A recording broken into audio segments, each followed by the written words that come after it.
The events take place in a dark room at a table. Someone is typing very fast on a computer. 24 inches, aspect ratio 16:9, screen resolution 1920 by 1080. This is his whole world. It's not principled, and he's lying through and through. The clicking didn't stop at all. Not even his hands got tired. A comment about the car was sent. He has never even driven it. The world of perverted desires. Suddenly the phone rang. He took it in his hands. There was a message there, just one. The wrist of his hand could use some work. A message from his mother. She asked if her son was definitely not going. The guy said he was going to fuck the trip and threw his cell phone on the couch. Then he repeated that he was not going. The mother stood by the door of the room. She did not dare to go inside. She was texting. After a pause of silence, the mother asked if her son still wanted to get some air for a change. She added that he had been confined to 4 walls for too long. It might have been their last family trip before his father's next deployment. But the son repeated once again that he would not go. And then he reminded her that he had asked her not to talk to him because he hated his mother's voice. The woman was no longer offended. She simply accepted the reality of her miserable life. Then she picked up her phone and began to quickly write something. The boy's phone was vibrating. But he was not interested in this. He just cursed loudly. After all, his team was once again made up of suckers who didn't know how to play. The mother wrote to her son that they were leaving and asked him to take care of himself and not to forget to eat. The parents got into the car, and we left quickly. A father was driving a car and called his son a moron, asking when he would grow up. The mother remained silent, with her sister seated in the back seat. The father went on to say that his son would soon become one of these hermits. After that, he asked his wife what kind of mother she was if she allowed her son to behave like that. The sister intervened, saying that the mother had nothing to do with it and should not be blamed. The father was outraged, saying that his daughter's rebellious spirit had awakened, and that as soon as he left, the house was in complete disarray. The daughter told her father that he was being ridiculous and asked why it was only her mother's fault and not his. She said that if he had been home more often, Hyun wouldn't have turned out like this. The father became angry, saying that this was such an ingratitude for his sacrifices. He works hard to earn a piece of bread. The mother was tired of this conversation and asked to end it so as not to spoil her vacation. The father continued to fume that they had decided he was to blame for everything. There was also a large truck on the road. It was speeding, but a knocking sound could be heard. Even the truck driver heard him. The mother tried to calm everyone down, poured time from a thermos, and said that they had a good day ahead of them. The daughter agreed with her mother and apologized to her father. Meanwhile, the truck began to brake sharply and made a characteristic sound. The father also apologized to his daughter, calling her a precious little girl and explaining that he couldn't be angry with Hyun when he saw him. Suddenly, the daughter shouted loudly to her father to be careful. But instead of looking at the road, the father turned to his daughter and did not see the truck in front of him. And when he turned around, it was too late. A stupor overtook them all. The headlights were approaching the car. Then came the light. The light was for everyone. Meanwhile, someone was calling the boy's phone. He was sleeping on his bed, but the phone never stopped ringing. In his sleep, he tried to feel for the phone on the bed, and finally he grabbed it. Then he looked to see who was calling. I just put him back on the bed. I fell asleep right away, but the phone rang again. He woke up again. Then he got out of bed abruptly and cursed. And then he picked up the phone and started shouting that they were calling so late. But before he could finish, his tone of voice changed dramatically. The boy said it was his family. Suddenly, the boy's expression changed dramatically. Cha Hyun, an 18-year-old high school student, had his pupils dilated dramatically. He was a sociophobe and prone to self-destruction. He gave up school, and now he has lost his loved ones. From now on, completely alone. Meanwhile, morning came, and the city woke up. The city lived its own life. Chae-hyun was leaving. He just walked in silence, bored. Suddenly, the wing of the lawnmower hit a rock and broke off. It flew right next to Cha-hyun and hit a tree. Everything happened so fast that the guy didn't even have time to react. His life could have ended just like that, if not for a lucky accident. He turned and looked at what had happened. There were no emotions on his face at all. The man who mowed the grass apologized and said that the boy was very lucky. He added that his instrument had a very strong force. Ye-hyun didn't say anything. He didn't even look at the man. But he walked straight to him because he was on his way. The man apologized again when Jae-hyun came closer. He said that not many people worked on weekends because they were already mixed with shit. Then he abruptly stopped talking because he realized that it was a schoolboy in front of him. And then he changed the subject, saying that it was the first time he had seen Cha Hyun here and asked if he had come to visit someone. But the boy remained silent. The man took the lawnmower blade and waited for an answer. Cha Hyun quietly said that he had moved, looking down. It was so quiet that the man did not hear anything and asked again. Cha Hyun repeated several times that he had moved, a little louder. The man said he had heard that someone had moved into 1410 and asked if the boy was going to live alone. He answered again quietly that he was alone, but Cha Hyun was literally alone, permanently. The man heard nothing again and asked again. The guy repeated irritably that he was alone. Then the man fell silent, as if he sensed that something was wrong. Cha Hyun lowered his head down, avoiding eye contact in every way possible. The man asked if the boy had moved out of his parents' house too early, and then replied that everyone has their own hiccups, and asked when he would move his things. Cha Hyun replied that he would later in the evening. Then the man said that he would no longer harass the boy and asked him to come to his house in the evening. He would tell him how he lived here.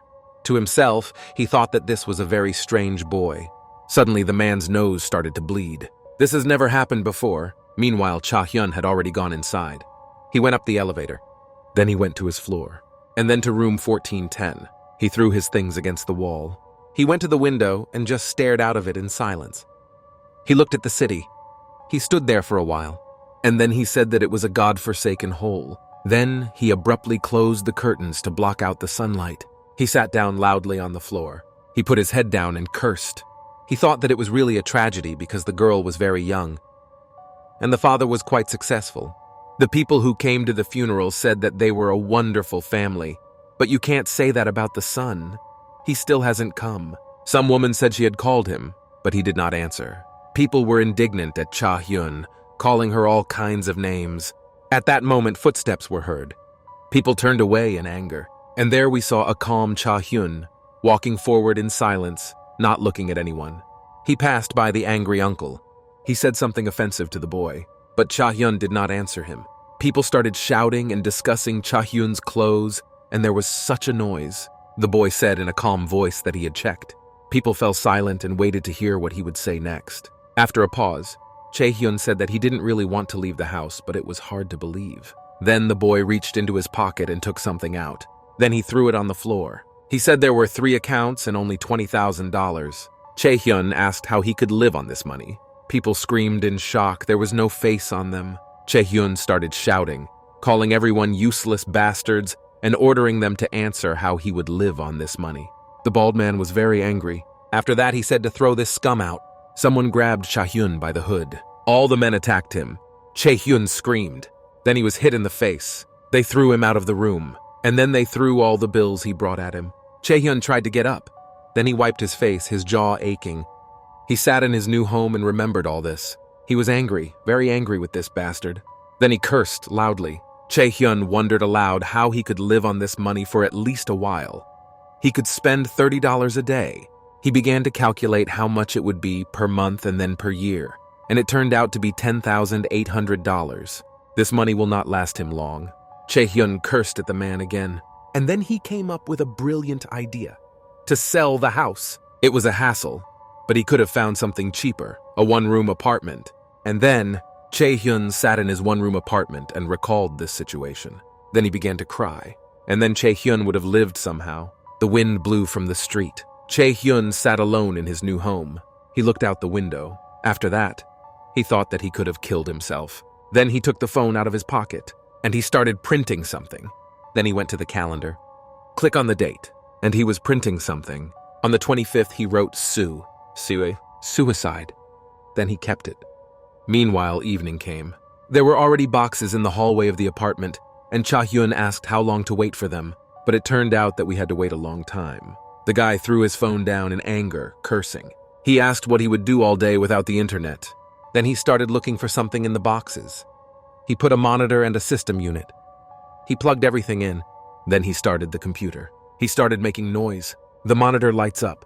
There was no network, because there was no internet yet. So Cha Hyun just sat in front of the computer in silence. Then he flopped down on his back and exhaled heavily. He watched in silence. He looked at the ceiling. He had no plans, no interests, nothing. Suddenly, Cha Hyun saw a spider crawling on the ceiling. He was angry about it, but he couldn't do anything but say that it sucked. Suddenly, he heard a voice asking Cha Hyun what he was going to do about it. The guy's heart started beating rapidly and his pulse accelerated. He looked up at the ceiling, but saw nothing. After that, he jumped up sharply and looked around. Then he looked in the other direction, but saw nothing there. Cha Hyun didn't understand what it was all about. Suddenly, he heard the sounds of an intercom, someone knocking on his door. Cha Hyun stood up, asking who was there. There was a man standing at the door. It was visible on the intercom. Then the guy slowly opened his door. He barely stood up and asked what happened. It was the same man who had almost killed him with the mower and reminded him that he had asked Cha Hyun to come to him. The man's nose was covered in blood. Cha Hyun remembered the request and asked what it was about. The man said he just wanted to warn that the construction company was in legal trouble, so he asked them not to sign any documents if anyone came to them. Cha Hyun said he was not signing anything. He was not interested. The man said it was great and wanted to say something else. But Cha Hyun interrupted, saying that he was tired and asked to be left alone, and the man apologized. Then he handed the boy a drink and said that he had brought it for him. Cha Hyun didn't know how to react and asked what it was for. His grandfather replied that it was a housewarming gift, a small one, and left. The boy followed the man with his eyes. He looked at the drink and decided that something was wrong. Suddenly, Cha Hyun heard another door creak, the one next door. He decided to see what was there. A beautiful blonde girl came out and talked to her mother about her audition.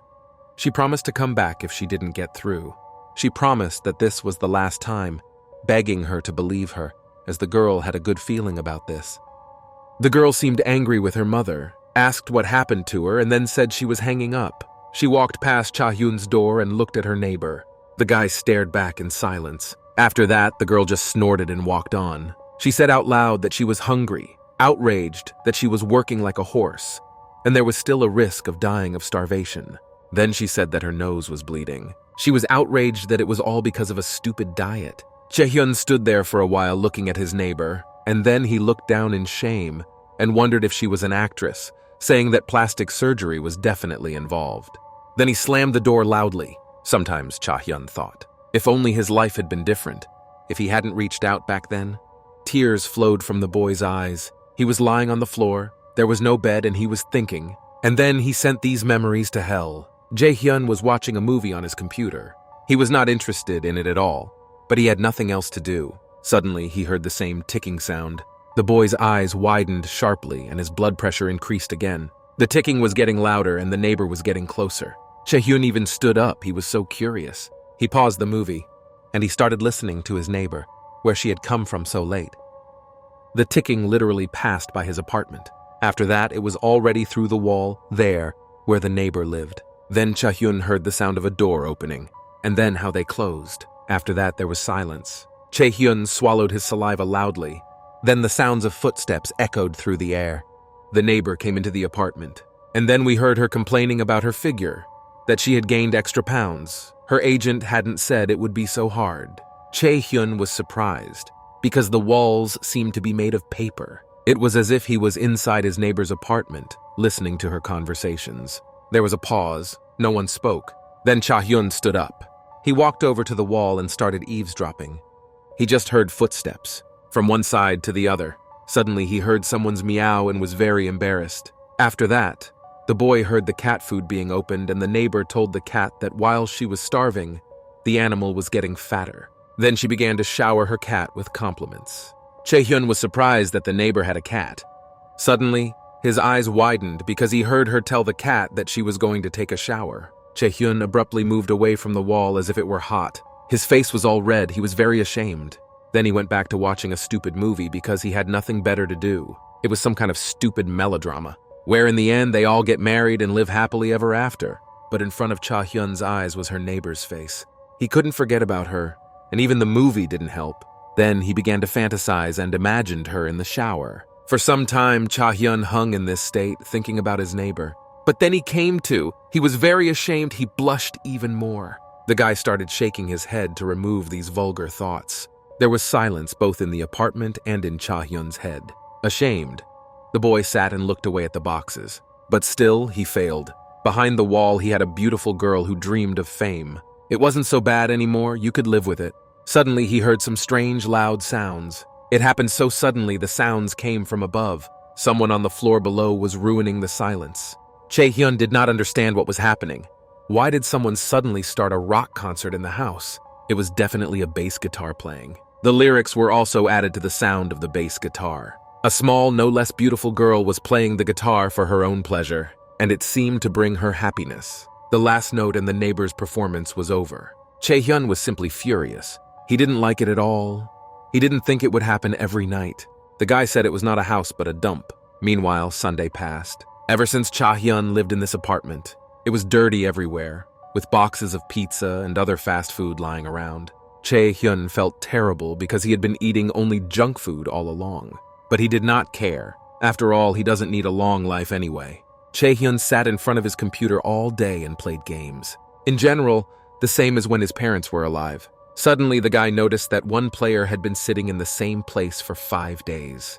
And then he noticed another player, a girl, who had been standing there for just as long. Cha Hyun joked that they had a heart attack during the game and laughed about it. But then that girl moved a little. He thought that these players had a macro so that they wouldn't get kicked out. Suddenly something strange happened.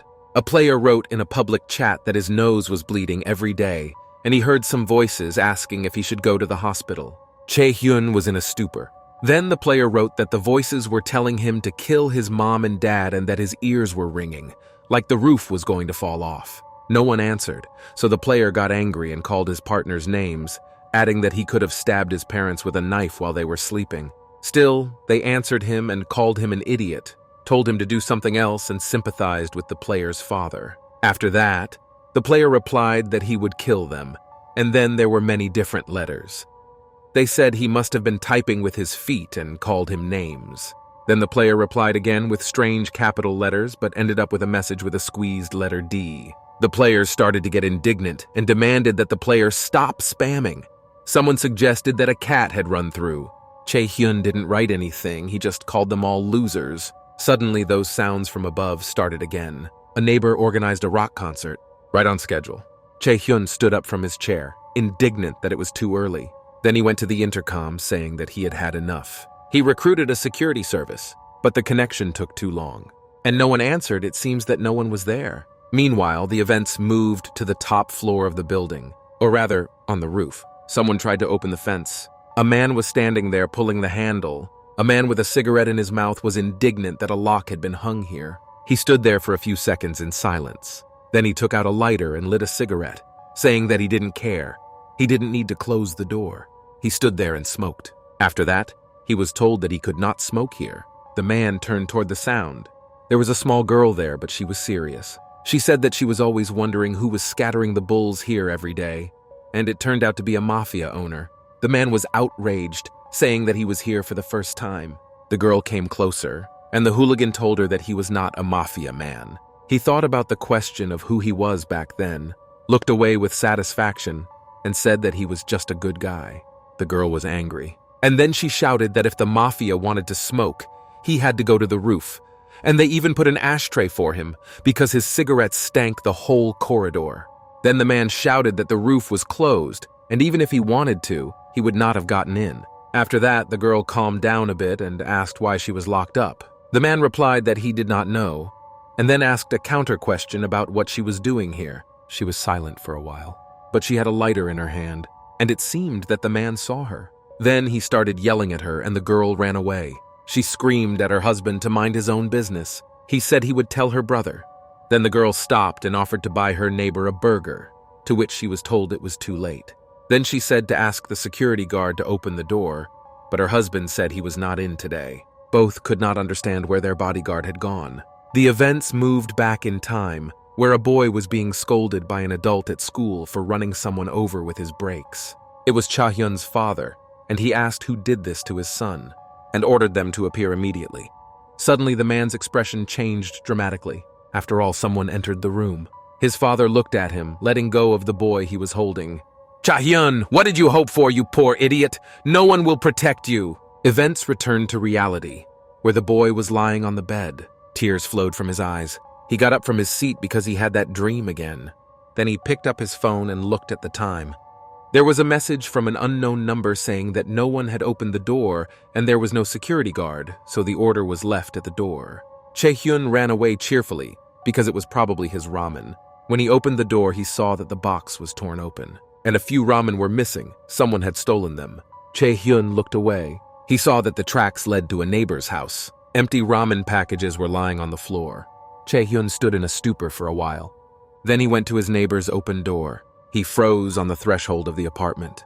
There was a pool of blood right in front of the entrance. He looked back and noticed that traces of blood led to the neighbor's apartment. Cha Hyun recalled what the girl had said about her nose bleeding when they first met, but the guy decided that it wasn't her because she had drank too much. Still, he decided to go to the apartment and see for himself. He heard the sound of smacking.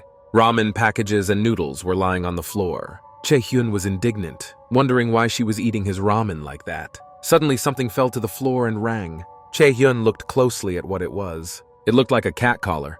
Cha Hyun stood and looked around to be sure. The collar was covered in blood. Cha Hyun was afraid of what had happened in that apartment. He stood in a stupor for a while. He just stood there, cold sweat dripping down his face. Suddenly, he noticed someone's hand reaching for his collar. The hand was very strange and had no human skin color at all. She just grabbed the collar and took it away. Cha Hyun watched in even greater shock, afraid to make an extra sound, his face drenched in sweat. Then slurping sounds could be heard. And then the collar was spat out and he fell to the floor again. There was a strange silence. Cha Hyun decided it was time to retreat and return home. He took careful steps, walking backwards. And so the boy left the apartment. Suddenly, he stepped on a bag of ramen with his foot and it made a noise. Cha Hyun's heart was beating fast, and it seemed that all the neighbors could hear it. Then the boy looked up. Drops of sweat dripping from his face. He heard a voice that was not human. The voice was talking about food. Then Cha Hyun abruptly moved from his seat, and he ran to his apartment. He had never run so fast before. The apartment clicked, the door closed. Cha Hyun found himself in his apartment, where he was safe and loudly shook off the horror he had experienced. He started to back away from the door as if he wasn't sure that someone wouldn't come in. Then he looked down. He came up with a brilliant idea. The room became empty. No one was there, because Cha Hyun hid under the bed. He did not even breathe so that he would not be heard. Suddenly, the door clicked and the guy's eyes widened. The ticking was getting closer. The sound was getting closer and louder. Then a creak was heard. The creaking was getting louder, and then the ticking again. The ticking was approaching Cha Hyun's door. It was getting closer and closer, until it was right at the door, and suddenly it was gone. This creature simply passed through Cha Hyun's door. There was silence. No more ticking was heard. It seemed that the creature had just stopped and was standing in front of Cha Hyun's door. It couldn't have just disappeared. Suddenly, someone rang the intercom, and Cha Hyun's eyes widened, and her heart was about to leap out of her chest. It was night. Outside, a man was walking home and talking on the phone. He was complaining to someone about his Groundhog Day. Suddenly, something went wrong. The man picked up his phone to look at it. For some reason, the network was down and the call was cut off. He dialed his interlocutor again. The horns began to sound. A lot of beeps. After that, the call was dropped again. The man cursed. Then he decided to dial again because he didn't understand what was going on. But this time, there were no beeps. The call was simply rejected immediately. Then the man looked back. It seemed as if something had run in front of him. But he saw nothing, nor did he see the shadow approaching him. The shadow was getting bigger and closer, until it completely covered the man's head. He came back. He looked at what made the shadow. His eyes looked up. After that, the man's eyes grew sharply larger, and cold sweat ran down his face. He was holding a phone. Then he dropped it, screaming. The phone fell to the ground, and it crashed. The sounds of horns came from it. They never stopped coming. Then a man fell down near the phone, covered in blood. A noise like a malfunction came from the phone. Then the man's body began to disappear, as if someone had dragged him away. From the phone, the answering machine said that the subscriber's device was turned off or out of range. The answering machine continued to speak, but the man's body had already disappeared, leaving bloody traces. A pool of blood in the man's briefcase remained on the ground. Meanwhile, someone was calling Cha Hyun on the intercom. He was so afraid and did not understand what was happening at all. And what did he even see then? Someone's bony hand? She could have been a neighbor, if she starved herself so much on diets.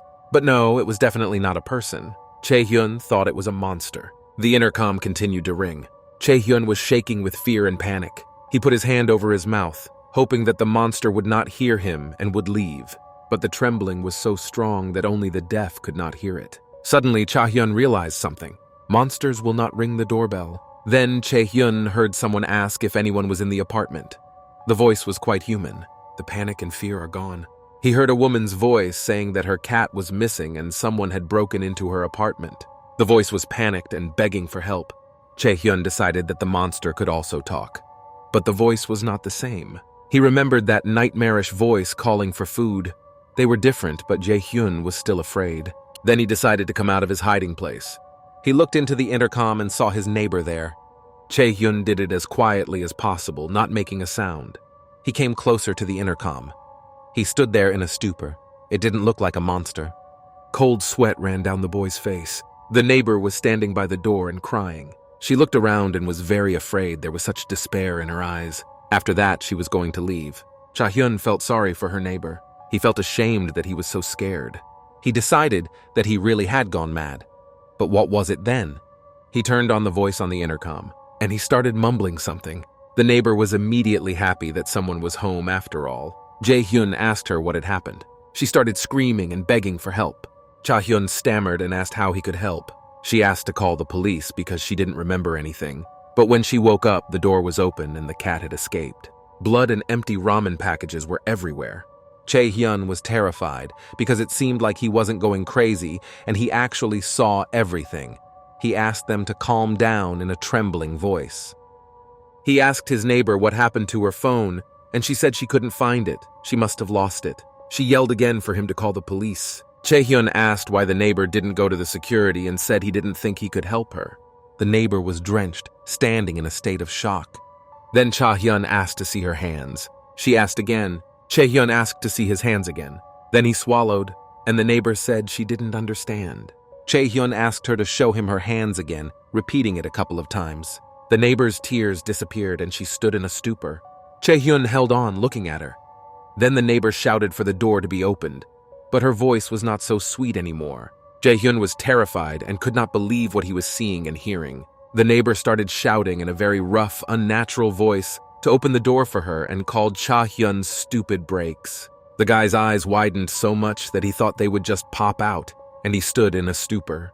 The monster started screaming that it was dying of hunger, and blood was flowing from its nose. Suddenly, Cha Hyun recognized the voice. It was the same as the one he heard in his neighbor's apartment, the voice of a monster asking for food. Suddenly, at that moment, someone started playing.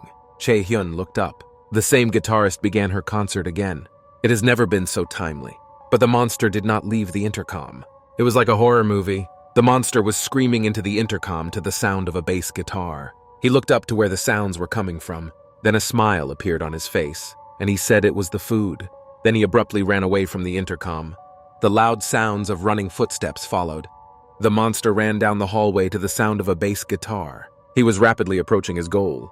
Then he returned it just as quickly, and he began to approach the stairs. Ascending upwards, Cha Hyun stood in a stupor and heard the sounds of music. This meant that the neighbor was alive, but he realized that this was not going to last. He thought he probably should have done something, but he was too afraid. Cha Hyun asked her to stop and desist. He begged her to silence her obnoxious guitar. It seemed that the boy's patience was about to break.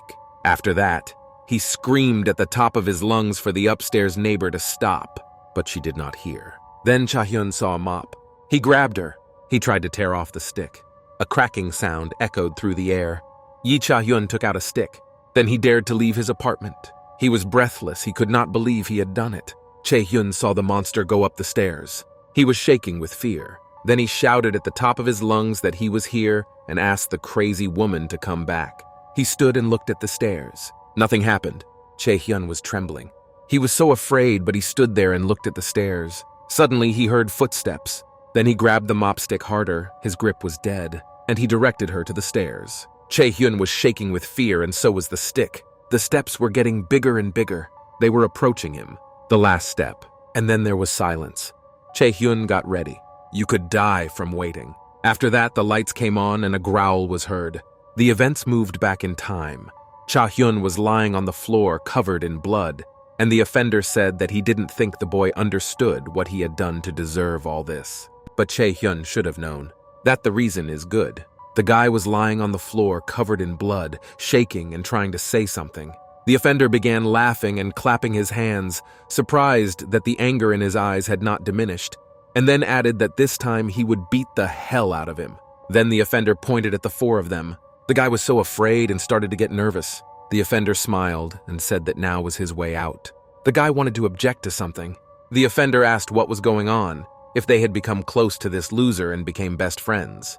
The guy was even more nervous and cold sweat dripped down his face. After that, the offender laughed and pointed to the others, saying that they all called Cha Hyun their friend as well. Everyone was friends with this boastful loser.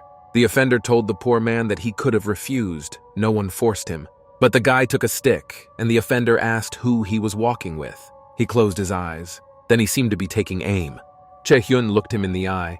The guy closed his eyes, swung the trembling stick, and apologized. Then a crunching sound was heard. The events returned to reality, with someone walking to the door. Cha Hyun didn't even blink, he just stared. He cursed. He cursed. He thought that life had taught him nothing. He stood by the door waiting for the monster. Cha Hyun knew that he was no hero. Suddenly, someone stepped on the floor. The guy's heart dropped to his heels, and everything went cold. The man cursed that the elevator was not working again, and that he had been unlucky all day. He saw Cha Hyun standing in a fighting stance with a stick and was in a stupor. He was scared because he thought it was a monster. He could not trust anyone. The man stared back at him. Cha Hyun's face was drenched in sweat, and he could not say a word out of fear. Then the mafioso decided to speak first and asked what the guy was doing here. He asked if Mr. Kim had sent Cha Hyun, adding that he was tired of repeating that he did not work for the gangsters. The guy quickly fussed and mumbled something under his breath. Then the man just laughed, saying he was joking, and asked if Cha Hyun was from 1410. He walked closer to the boy and asked him if he had been robbed. Ye Hyun was afraid of such intimacy and wanted to deny it. Suddenly the man noticed something. There was a pool of blood behind the frightened Cha Hyun, and the man was staring right at her. He asked what it was. Cha Hyun trembled because he was the main suspect. The man went further and saw more blood leading into the apartment. It was like a horror movie. They stood together and looked down the dirty corridor. The man asked what happened here. Cha Hyun tried to explain. He was shouting and nervous, tears were streaming from his eyes, and he couldn't say anything properly. The man came closer and asked in an angry voice what Cha Hyun had done. He was angry that the guy was mumbling and asked him to say what had happened in a normal and clear way. Then a tearful Cha Hyun asked if the man had seen the monster. This question puzzled the mafioso. He was in a stupor. His aggression had disappeared. He looked around. Then he asked what the guy meant. Cha Hyun said in a trembling voice about the monster walking up the stairs. The man stood in a stupor. Then he asked again, and then Cha Hyun added that he looked like the girl from the neighboring apartment. Then the man took a swing at the boy, asking if he was mocking him. Suddenly blood flowed from Cha Hyun's nose. He felt it because there was too much blood. It was running down his face. The man did not understand what was happening. After that, something strange happened to Cha Hyun. His eyes became blurry and he staggered. And then he fell to the floor, and the man said that he had not touched him with a finger. But Cha Hyun fell unconscious. The man started waking him up and calling him Apartment 1410. But the guy did not respond, although he continued to bleed. The man shouted louder, even louder. Someone spoke to Hyun. He said he wouldn't tell anyone and the boy could trust him. He was a different Hyun. They are one, but at the same time they are not. Different but still similar, but he is definitely on Hyun's side. So he asked him to tell him what Hyun wanted. Suddenly, the guy opened his eyes. He was lying on his bed. His nose was not bleeding. Cha Hyun abruptly got out of bed. He scratched the back of his head and thought that he had dreamt it all.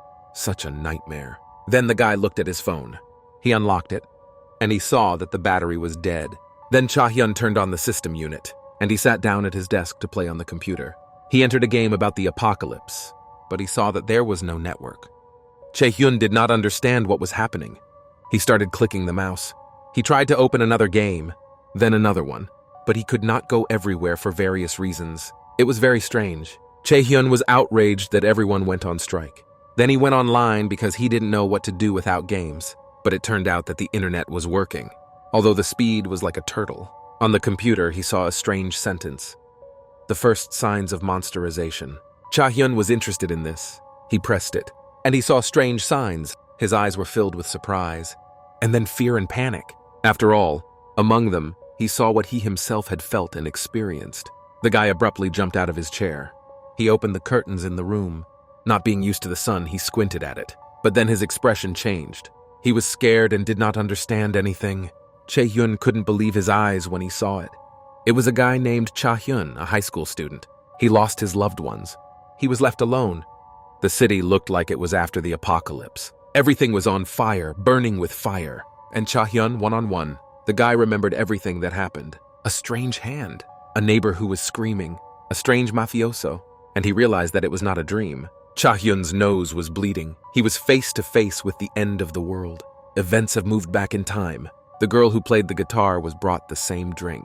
The security guard said that if she needed help, she could contact him. She took the drink and thanked him. Then she asked something. She was interested in the soundproofing. Some time passed. She was sitting with a cigarette in her mouth, and she dug through her notes because she couldn't find anything for herself. But then she had a brilliant idea to rewrite everything for herself. She put out the cigarette butt. Then she reached for the pack, but it was empty. Then she grabbed a guitar. She pulled it over herself. She left the apartment, closing the door. She was walking calmly when she suddenly saw someone. It was a woman with a stroller. It looks like they were her neighbors. They stood together by the elevator, waiting. Madame asked if the girl had recently moved, and she nodded, saying that she lived in 1510. Then she smiled and said she was pleased to meet me. Suddenly, the child began to cry. Her mother tried to calm her down. A neighbor asked how old the child was. The woman replied that they were 1 year old. The neighbor leaned over to look at the child, but there was no one there, just a blanket. The girl was in a stupor. The woman asked if it was a miracle for her. The neighbor smiled and said that the child was very cute. Meanwhile, the elevator has already reached the 15th floor. The woman asked the girl if she had come in. She replied that she had forgotten her wallet. The woman replied nicely that she would hold the elevator, but the girl was worried and said that she would call again later. Then a woman came in with her imaginary child, and the girl stood in a stupor. She did not understand what was happening to the woman. Suddenly, the girl was told that the woman was sorry. She looked to the side and saw a guy there. The guy said that last year the woman was distracted and the stroller rolled onto the roadway and the child died. And from that day on, she was like that. A neighbor sympathized, saying it was a nightmare. Then the boy replied that sometimes God sent them difficulties, but a person should neither complain nor be afraid of these difficulties. The neighbor agreed. Then the guy said that everything is God's will. Then she replied that she could argue with that. The guy introduced himself as Jong Jae-hong, lived in 1506, and asked how long ago his neighbor moved to 1510. And he held out his hand, but she stood in a stupor and did not hurry to shake hands. Then the man was very embarrassed and said that he seemed to have rushed into things a bit and apologized. But the neighbor apologized, saying, "Her hand smelled strongly of cigarettes," she said, with a wide smile, introducing herself as Jisoo. Meanwhile, the elevator arrived, and the new neighbors stood there waiting for him. Jong asked Jisa if she played the guitar. She replied that she was playing bass guitar, and then she asked Jong what he did for a living. The guy replied that he was a Korean language teacher and also went to church on Sundays. Jisoo called him a devout Christian. Jong smiled sweetly in agreement, so the new friends went downstairs. Jisoo waved to Jong and they parted ways. She thought of him as sweet and kind and handsome, and she said that she was the complete opposite of Haran. Her ex-boyfriend is a guitarist. She had fun with him. But Jisoo made up her mind that Haran is still cooler. Then Jisoo met Cha Hyun. They missed each other and didn't even look at each other, although Cha Hyun did pay attention. That's when the lawnmower incident happened. Jisoo heard the guard apologizing, but she kept walking, not paying attention. The events came to life when Giz received a call on the intercom. She thought it was her neighbors who called her because she was making a lot of noise. Jisoo realized that she should have played quieter. She was too excited. Then she threw the guitar on the bed and went to the intercom. She saw that monster on the screen. Her face was covered in blood. Jisoo immediately began to apologize that the guard said the neighborhood was empty. Then she looked up and asked if she had turned up the volume. But the monster started screaming that he was hungry. Jisoo was scared. The monster continued to scream. Jisoo asked what was wrong with the monster's face and if it was in pain. Suddenly, there was a loud sound of a blow. The monster began to kick down Gis's door. She started apologizing and promised to be quieter next time. But now it was quiet outside the door. Suddenly, there was another loud bang. The blows did not stop, and Jisoo screamed and covered herself with her hands. She was in a stupor. She didn't know what to do. The door began to crack. Jisoo started to run away. She grabbed a guitar, and she took it as a weapon. She looked at the door with a serious and fighting look. She held the guitar with trembling hands. Then she threw her back on the bed. She grabbed the bat. Then she shouted that if the monster didn't stop, Jisoo would call the police. It seemed to work.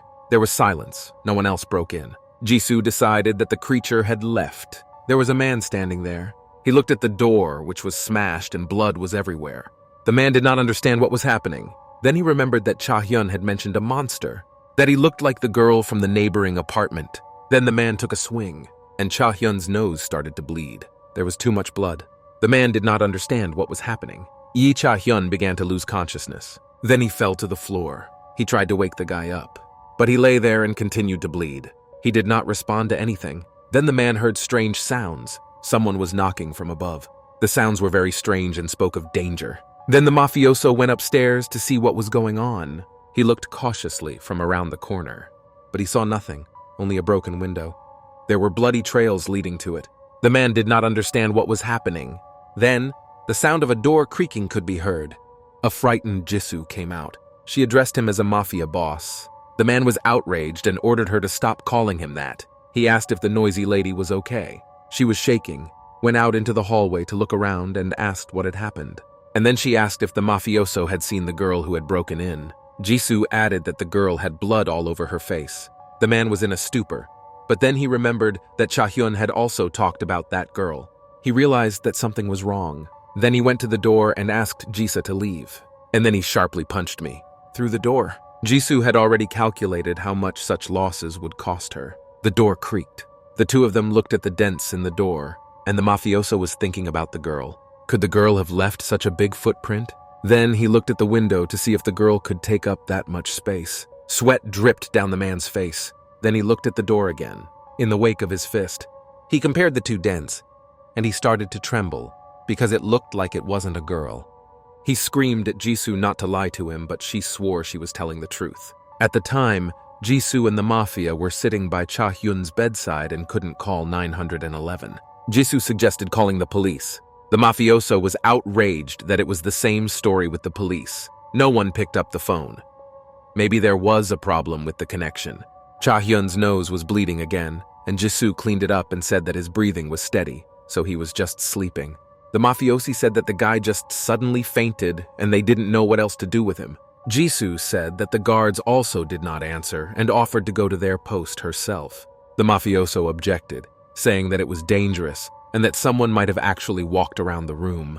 The man added that what happened to the door was definitely beyond a person's ability. Then Jisoo asked what they should do in this case. The mafioso replied that he would take the guard post. He told Gis to wait for him here. Meanwhile, someone knocked on the door. Many people gathered, and an old man knocked loudly. He was shouting that everyone had gone somewhere. The people behind whispered to each other, trying to understand what had happened. A little girl who was smoking looked around. A handsome, tall guy. Someone was on his way to them. A girl with red hair noticed him and called him like a mafia boss. Her husband asked her what kind of meeting it was. He looked around. There was something strange on the glass. They were like behind bars. The mafioso asked why the shutters were like that. Ordering the little girl to explain the situation, he listened as she narrated the events. The elevator was out of order. All exits were sealed, and calls to security went unanswered. She said all this in one breath, then exhaled and added that there was no connection. The mafioso asked if they were now closed. The girl replied that it looked like it. Then the man asked where their old guard was. He was told that no one had seen him since the previous day and that no one was on duty. Then the mafioso asked about an emergency exit. The girl explained that the fire exits and the parking lot were also closed, even the underground parking lot. It seemed that the building was completely cut off from the outside world. The man began to think. He decided that maybe it had something to do with that monster. The girl heard this and asked again, but the mafioso told her not to worry about it and asked where her brother was. She replied that he had gone to get something. At that moment, the lucky brother came in. He was dragging a fire extinguisher behind him. The mafioso did not understand what was happening. He went up to that man in the green suit and asked for a second. The bald man did not understand what was happening, but he walked away. Then my brother raised the fire extinguisher high above his head. Then he hit him on the door. Everyone else stood in shock at this prank. The man in the green suit didn't like it and started shouting and calling names. He called the boy a piece of idiot. But in any case, it worked and the room opened. The guy went inside. After that, he turned on the light. But there was no one there. It was empty. A man in a green suit pushed him roughly and said that they would open all the exits first. He went to some shield and tried to figure it out. There were a bunch of switches, and my husband wanted to figure out which one was from the main entrance. They were all signed, so it looks like he found one. People started whispering that they would finally be able to leave. The girl with red hair was very angry and called the old man a rude, smelly man. Her brother was positive and said that everything was open now. A man stood at the entrance and watched. Suddenly he turned back and saw something. His expression changed dramatically. After all, he was facing a huge monster. He looked like both a ghost and a dead man. The others also stood in a stupor and looked at this creature. Meanwhile, a rude man in a green suit was about to open the main entrance. He pressed the switch, and the shutters began to rise up, allowing this ghost to come inside. He stood politely at the entrance and waited for an opportunity to enter. The people inside were frightened and frozen in a stupor. Meanwhile, the entrance was open. The height of this monster was higher than the door. People started whispering whether the man was even human and what was wrong with his face. They noticed that his mouth was covered in blood when he opened it. But why did the man open his mouth? A long tongue began to come out of it, and the monster said that it would kill them all. People were in a stupor. The man at the door did not move when the monster began to stick out its tongue and approach the door. The others were also looking at it, and a rude man came out to ask if the shutters were up. And the monster took out its tongue. It was very long, and it was not clear where it came from. People continued to stand in a stupor. With a calm voice, the brother asked them to lower the body. The monster gained momentum with his tongue. Then he swung sharply. He made a hole in the glass by hitting it. Now his tongue was inside the house. The man at the door started screaming. His tongue was about to get him. The brother once again told him to lower the shutters. Glass began to fall. There was a lot of noise and screaming. The brother shouted again, demanding that the shutters be lowered. Meanwhile, Jisoo was sitting with Cha Hyun. The boy was sleeping quietly, but his computer was working. The internet was open there, and those symptoms are the first signs of monsterization. It was all very strange and mysterious. Meanwhile, the glass broke into small pieces. Frightened people stood in a stupor. We watched what was happening. Meanwhile, the monster had already gone inside and crossed the threshold. He walked right through the glass and didn't care. Then he started wagging his tongue again. The man at the door stood in a stupor, tears streaming from his eyes. But he realized that he had to run away, because the situation was fatal. He fell to the ground. His knees and hands were trembling, and he urinated under his pants in fear. The monster wagged its tongue to one side. Then he hit the man with a swing. Everyone was frozen with fear and panic. The monster held the man above the ground and then heard the sound of snorting. Blood dripped down his chin. Like a vampire, he drank all the blood out of this poor man. And when he was done, he just threw him away like a piece of trash. The parched body fell to the ground. His face was frozen in the same surprised pose. The rest of us continued to watch in fear. The mafioso began to panic. The little girl hid behind her brother. Other people were also in a stupor. And no one thought of running away. The monster shouted that it was not enough and needed more. A man in a green suit fell to the ground and shivered. Then panic broke out. Everyone was screaming and running away. It was a real chaos, but the man was still in a stupor and shaking. He couldn't even blink an eye. The monster seemed to have targeted him as its next victim. The man started crying. He was afraid. Suddenly, Hyuk ran forward screaming, telling In to hide back.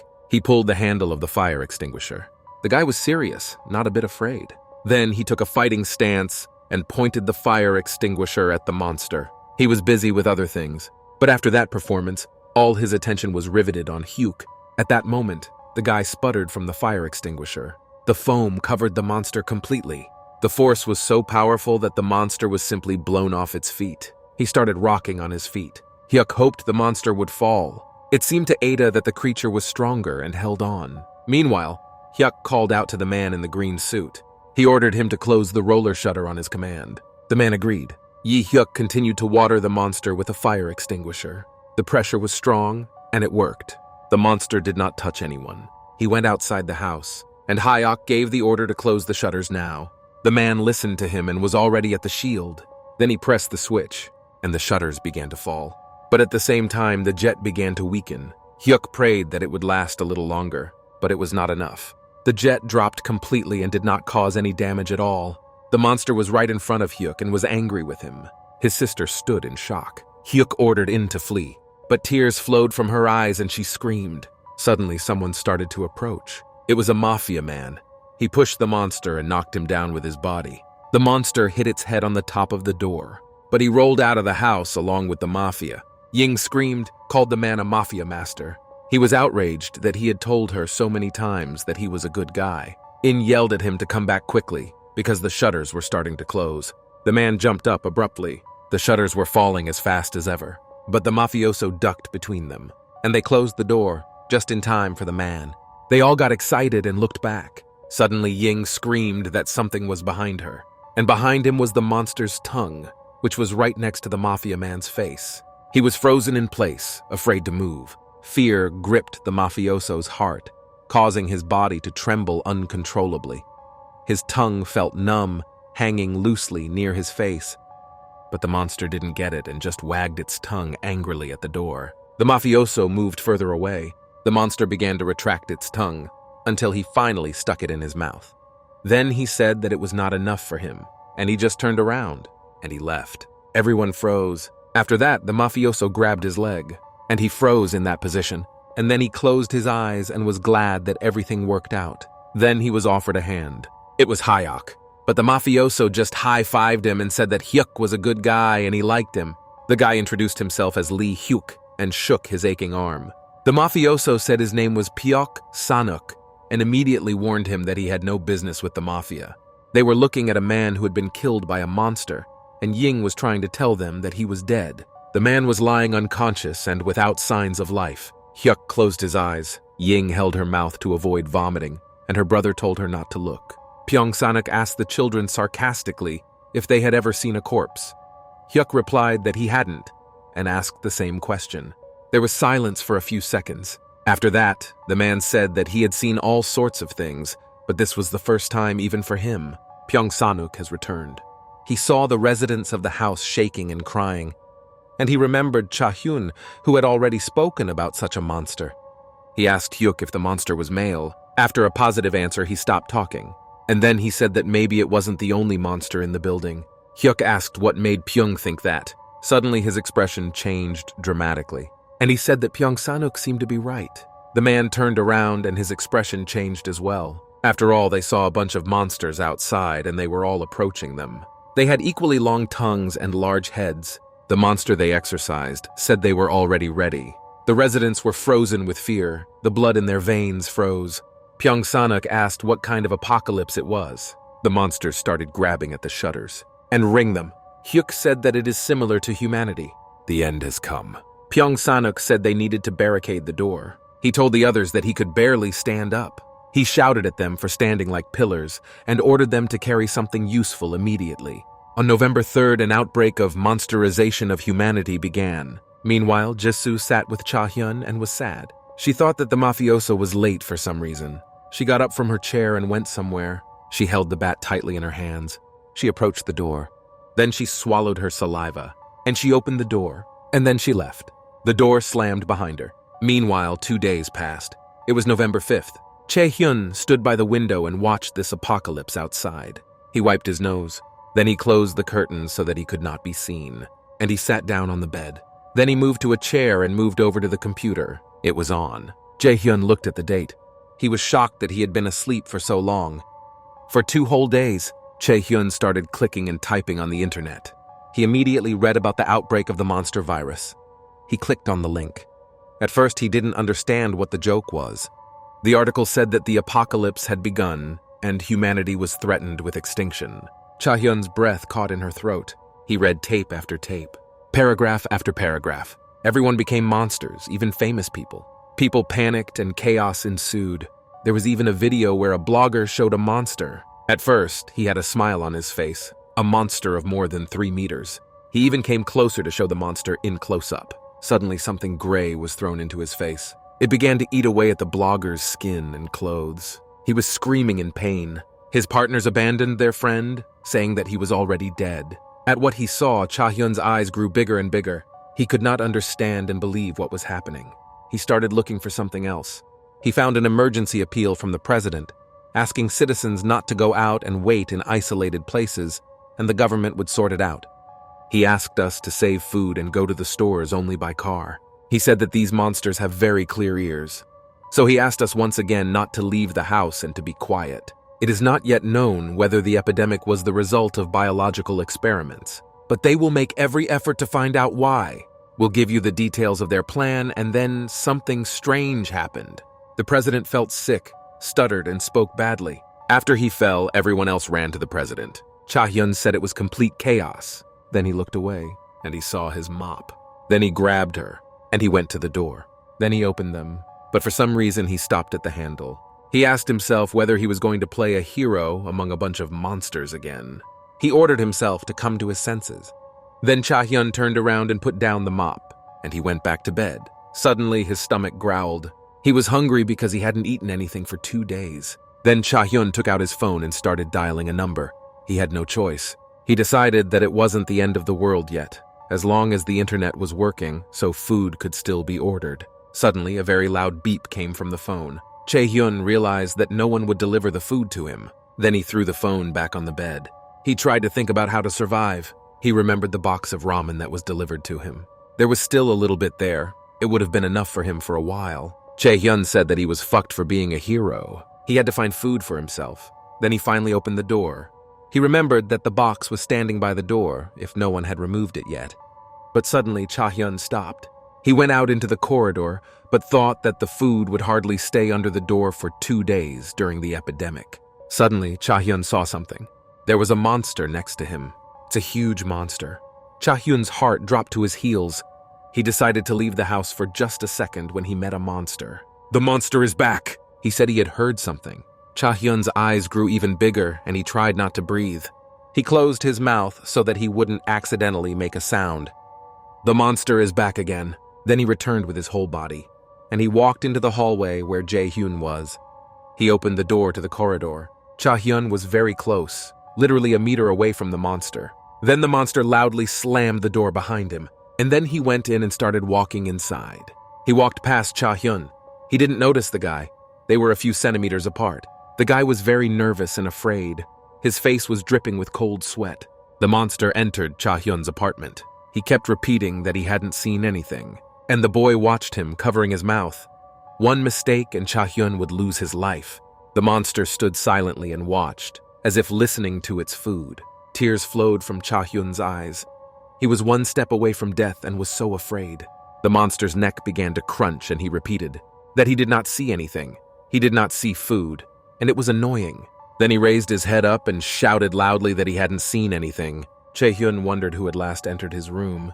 The two of them stood like that for a while. It seemed to last forever. It was a monster. The real monster is in his apartment. Cha Hyun did not know what to do out of fear, and all the thoughts in his head were mixed up. But even if he knew, he still couldn't move. He could not even lift a finger. Cold sweat was pouring down his face. The monster came to Cha Hyun's bed and started touching everything. He was probably checking to see if there was anyone under the covers. Cha Hyun watched in silence. But then he realized that the monster seemed to be blind and therefore felt everything in its path. The monster froze for a second. Then he turned around and walked on toward the computer. He kept touching everything, but he didn't see Cha Hyun, but he heard it. The boy wondered if the monster could really be blind. But he had no head and therefore no eyes. Perhaps someone took it away. Cha Hyun noticed a mop stick next to him. He thought that in that case, perhaps he will be able to kill the monster. The monster still checked everything on Cha Hyun's desk.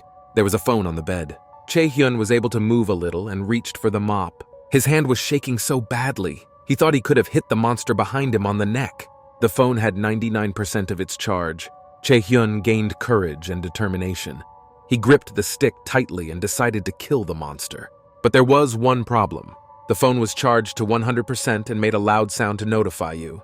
The monster immediately turned to this sound.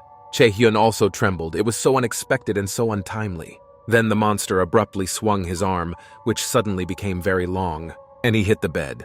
The phone fell to the floor. It was as if thousands of thorny branches came out of the bed, which clearly posed a threat. Cha Hyun was shocked and opened his mouth. He didn't think the monster was capable of such a thing at all. The branches immediately began to pass a little at a time. After that, the monster took his hand away. But there was a dent in the bed and parts of the monster. Cha Hyun realized that it was a bad idea, a very bad idea. Then his gaze fell to the side. On the bathroom door, the guy began to tug lightly on the handle. To go inside and hide there, It seemed like a good idea, and it seemed that everything worked out for Cha Hyun. He closed the door behind him, and the monster did not hear anything. And now Cha Hyun was inside. All he had to do was let go of the handle. It clicked softly. Cha Hyun stood silently by the door, waiting for what would happen next. The monster also froze. The guy was shaking, but he breathed out with relief. The monster heard nothing. He just stood silently in front of the wall to the bathroom. It all happened in the evening. Meanwhile, night fell. Cha Hyun's apartment was empty. The guy was sitting in the shower and was silent. His body was trembling. He was always afraid, not knowing whether the monster had already left. Cha Hyun remembered how the monster came inside. He didn't hear the front door open, so the monster must still be there. But how long had Cha Hyun been here? His stomach growled and he was hungry. He looked at the sink. Then he got up and thought that he should at least drink some water. He did everything in a very reverse way. His hands were shaking.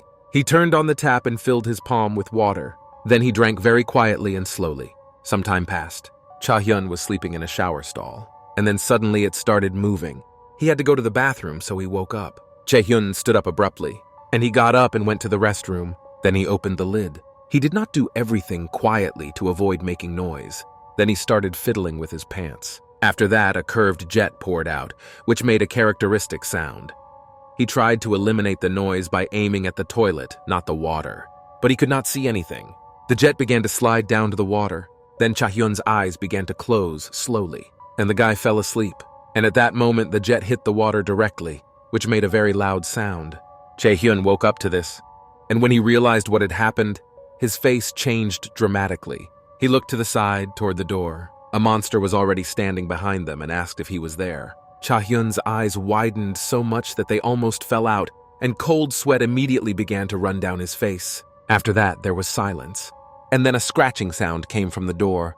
After that, a hole suddenly broke through the door and a monster's hand came out. She passed right by Cha Hyun's face, very close. It was a lucky break that he survived. The guy froze and did not move, did not even breathe or blink. He recalled how a bunch of hands appeared from the bed, and he realized that the same thing would happen now. And at the same second, the daggers came out of his hand.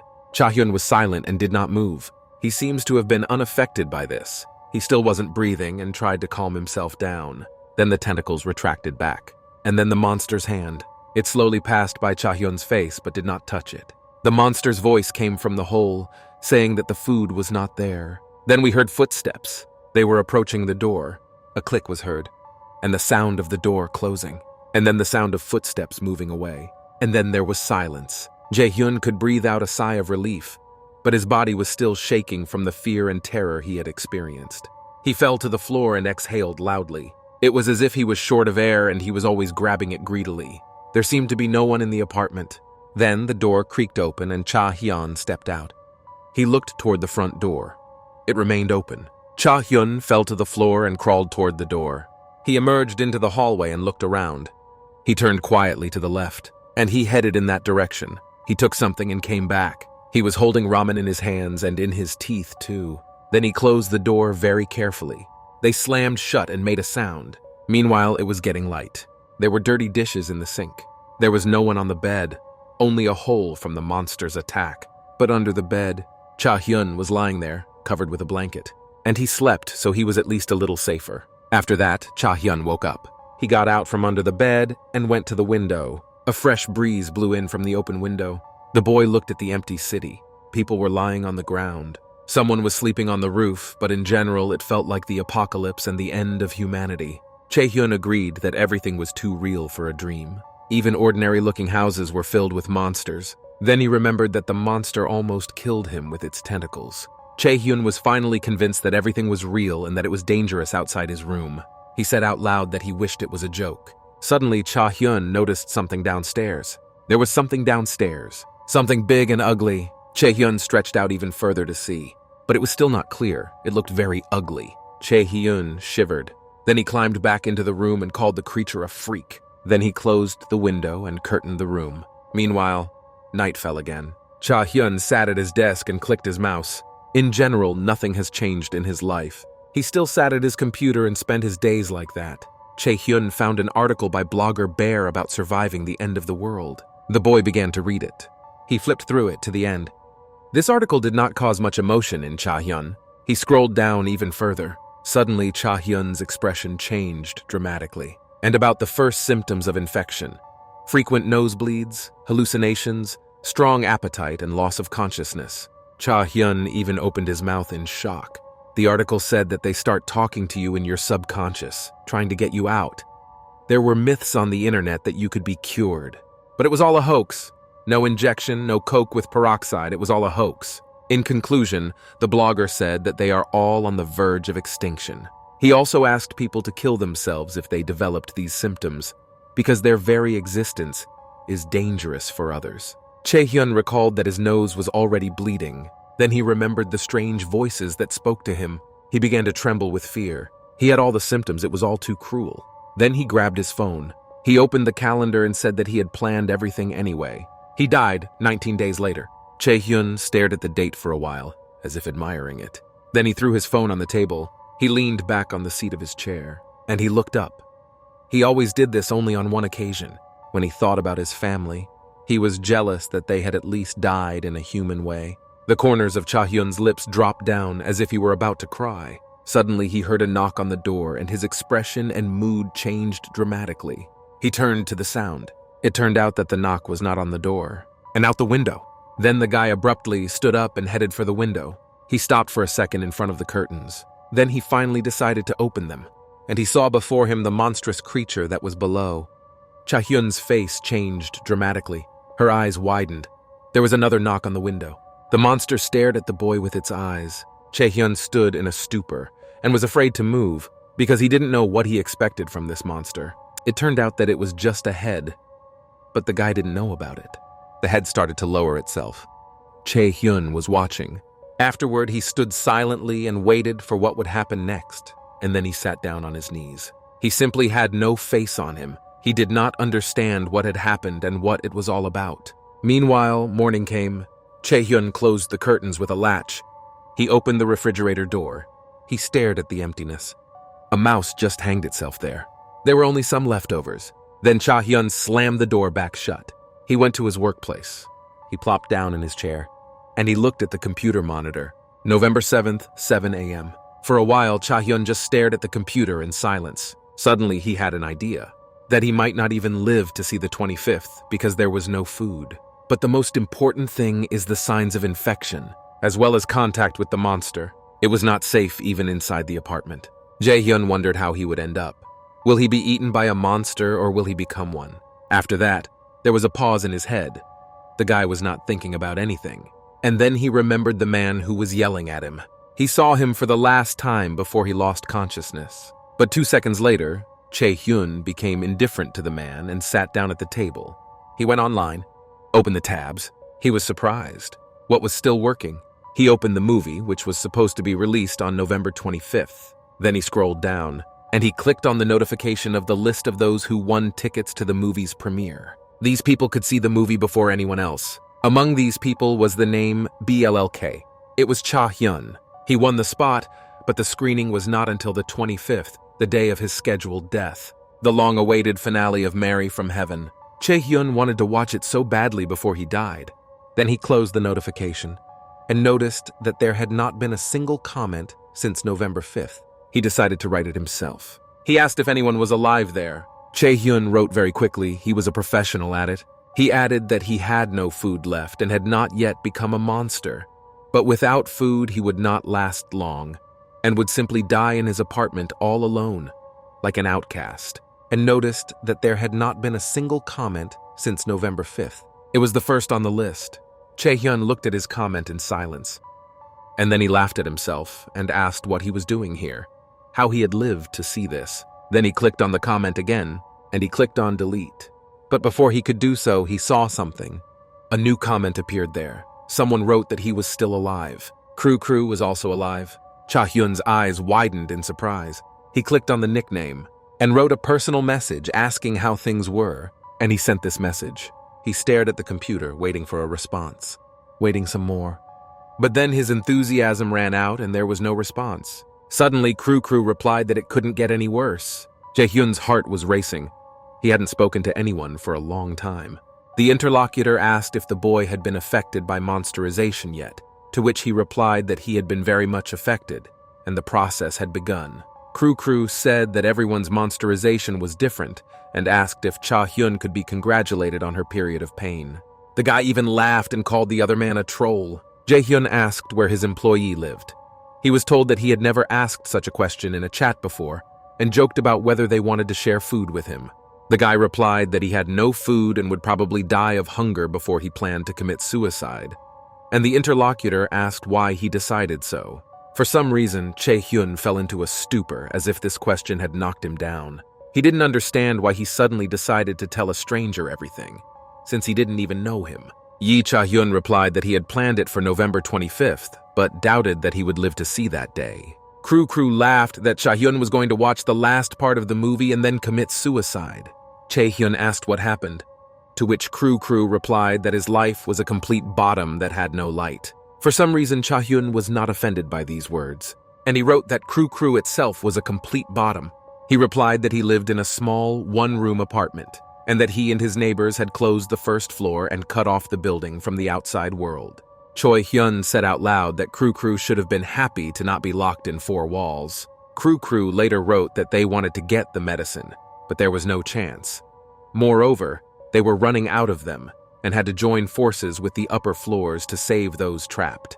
Chae-hyun was outraged, saying that they were crazy if they were going to play heroes. Kru also wrote that the elevator was broken, so they would have to take the stairs. But there were infected people on every floor. Cha asked why not just wait until the military rescued them.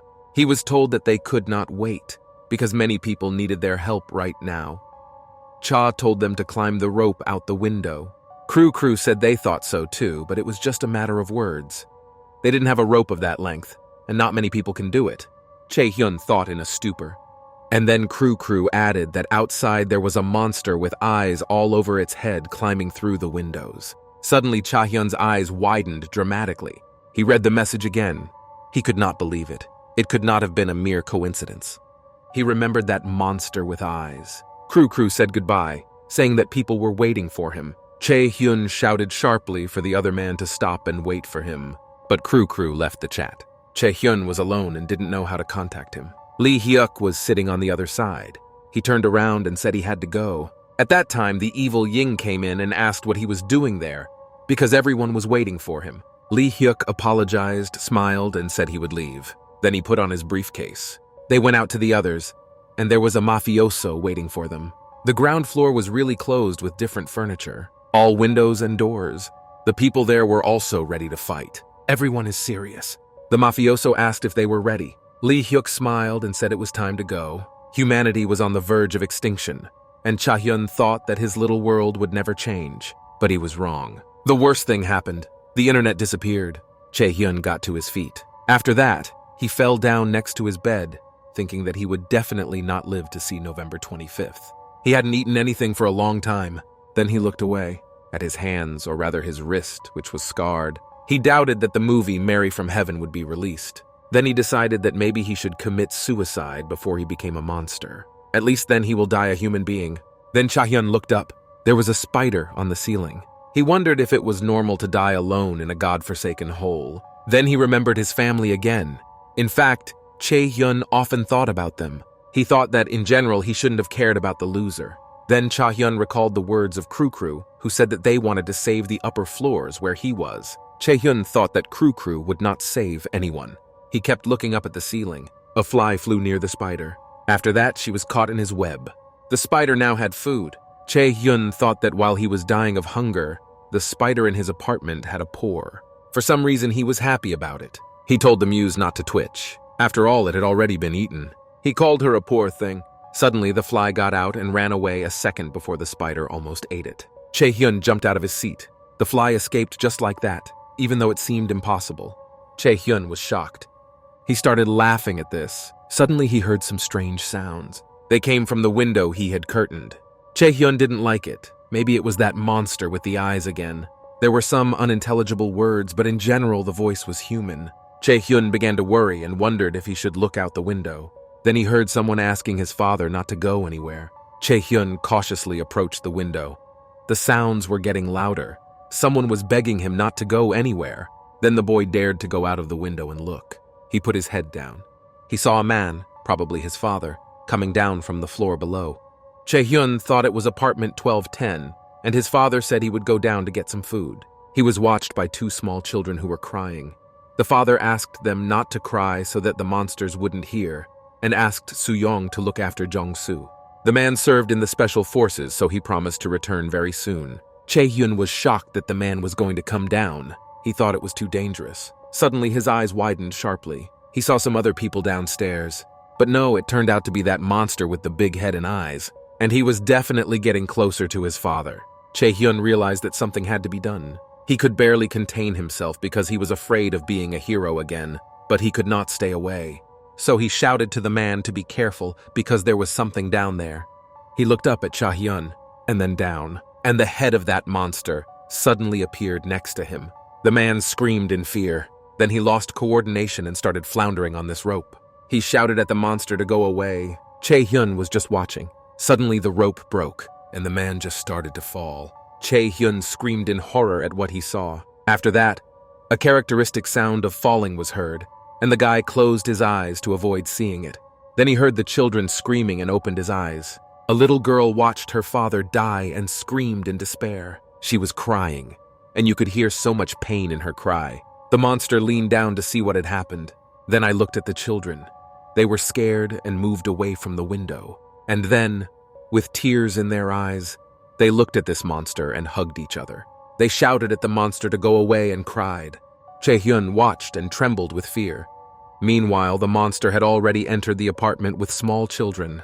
Chae-hyun was shivering like Christmas jelly in the refrigerator. Soo-yeon hugged her brother and shouted at the monster to get away from them. Chae-hyun fell on the bed and shivered, listening to the girl call for help. She knew that someone was upstairs. The guy was torn between himself. He wanted to help, but he was afraid, and his bitter experience told him that it was not necessary. The girl screamed again, even louder, for someone to save them. Then Cha Hyun looked up. Then his computer went down. He threw it off, and he hit the monster right in the neck. After a characteristic crunch, his eyes began to close. The monster's head fell out of the window, and it began to fall rapidly downward. Chae-hyun shouted for the monster to die faster and called it a bespectacled man. After these words, the monster's eyes widened sharply. He was furious, and he quickly flew behind Cha Hyun to his window. He realized that trouble had come and ran away from the window. He grabbed a stick. The monster flew into his apartment, breaking the window. Cha Hyun had his back to him. Then he abruptly returned. He lifted the stick up, and he swung at the monster. Chae-hyun acted on automatic, didn't think about what he was doing at all. He was driven by his hero and his instinct for self-survival. The events were transferred to memories. Hyun and some guy were walking along. One of them was on crutches, so Chae carried his bag. The guy thanked his friend, saying that he got an A because of him. Cha Hyun's grades have also improved markedly. Mitya told her son how proud she was of him. In sports, Cha Hyun was also one of the best. He won, and his classmates were proud of him. The girls themselves offered to meet him. He even rescued a dog from under a car. In class, the teacher wished everyone a good weekend, but Hyun raised his hand and thanked him for the lesson. His friends knew that Hyun was doing everything right. The girls thought he was very cute and that he is very kind. His teachers considered him a real hard worker. His parents were proud of their son. Everyone loved Cha Hyun. But so what? All this disappeared in an instant and made no sense anymore. Cha Hyun, he still was, a nobody. The boy attacked the monster screaming, tears streaming from his eyes. Then he stuck the stick into the bed, but the monster dodged it. Chae Hyun's eyes widened dramatically. He hadn't expected this. Then the monster began to wrap it around him, and then he squeezed it like a boa constrictor. He began to strangle him and he couldn't breathe. He could barely speak, trying to get out of the death grip with his hand. But the monster was stronger, very strong, and Cha Hyun began to tremble. After that, he closed his eyes because he started to lose consciousness and cried. Suddenly, he heard a voice asking him if Jae Hyun wanted to breathe. The guy stood in a stupor and suddenly came to his senses. The voice asked him if that was what Cha Hyun wanted. The boy was silent, just trying to get out. Suddenly, he grabbed a stick and hit the monster right in the eye. He couldn't see where he was aiming, but by the blood that spurted out, he realized that he had hit the target. The monster began to let go of Cha Hyun, and the boy pressed the stick harder and harder until the monster got out on its own. Chae Hyun fell down and the monster ran away from him. His head, or rather his eye, was bleeding a lot. The monster tried to get out of the apartment through the window backwards, but Cha Hyun didn't want to do that. He turned around and looked at the monster, loudly recoiling. Then he took a fighting stance. He held the stick tightly and shouted to be heard. In fact, Cha Hyun was afraid and shaking, saying that the only thing he wanted was to be alone. The monster froze and looked at him. Cha Hyun came closer and shouted what he wanted to see, screaming of Mary in heaven. Then he stuck the stick with all his might into the monster's other eye. The monster fell on the bed. Cha Hyun squeezed the stick harder. Then he abruptly took it out, and he inhaled loudly.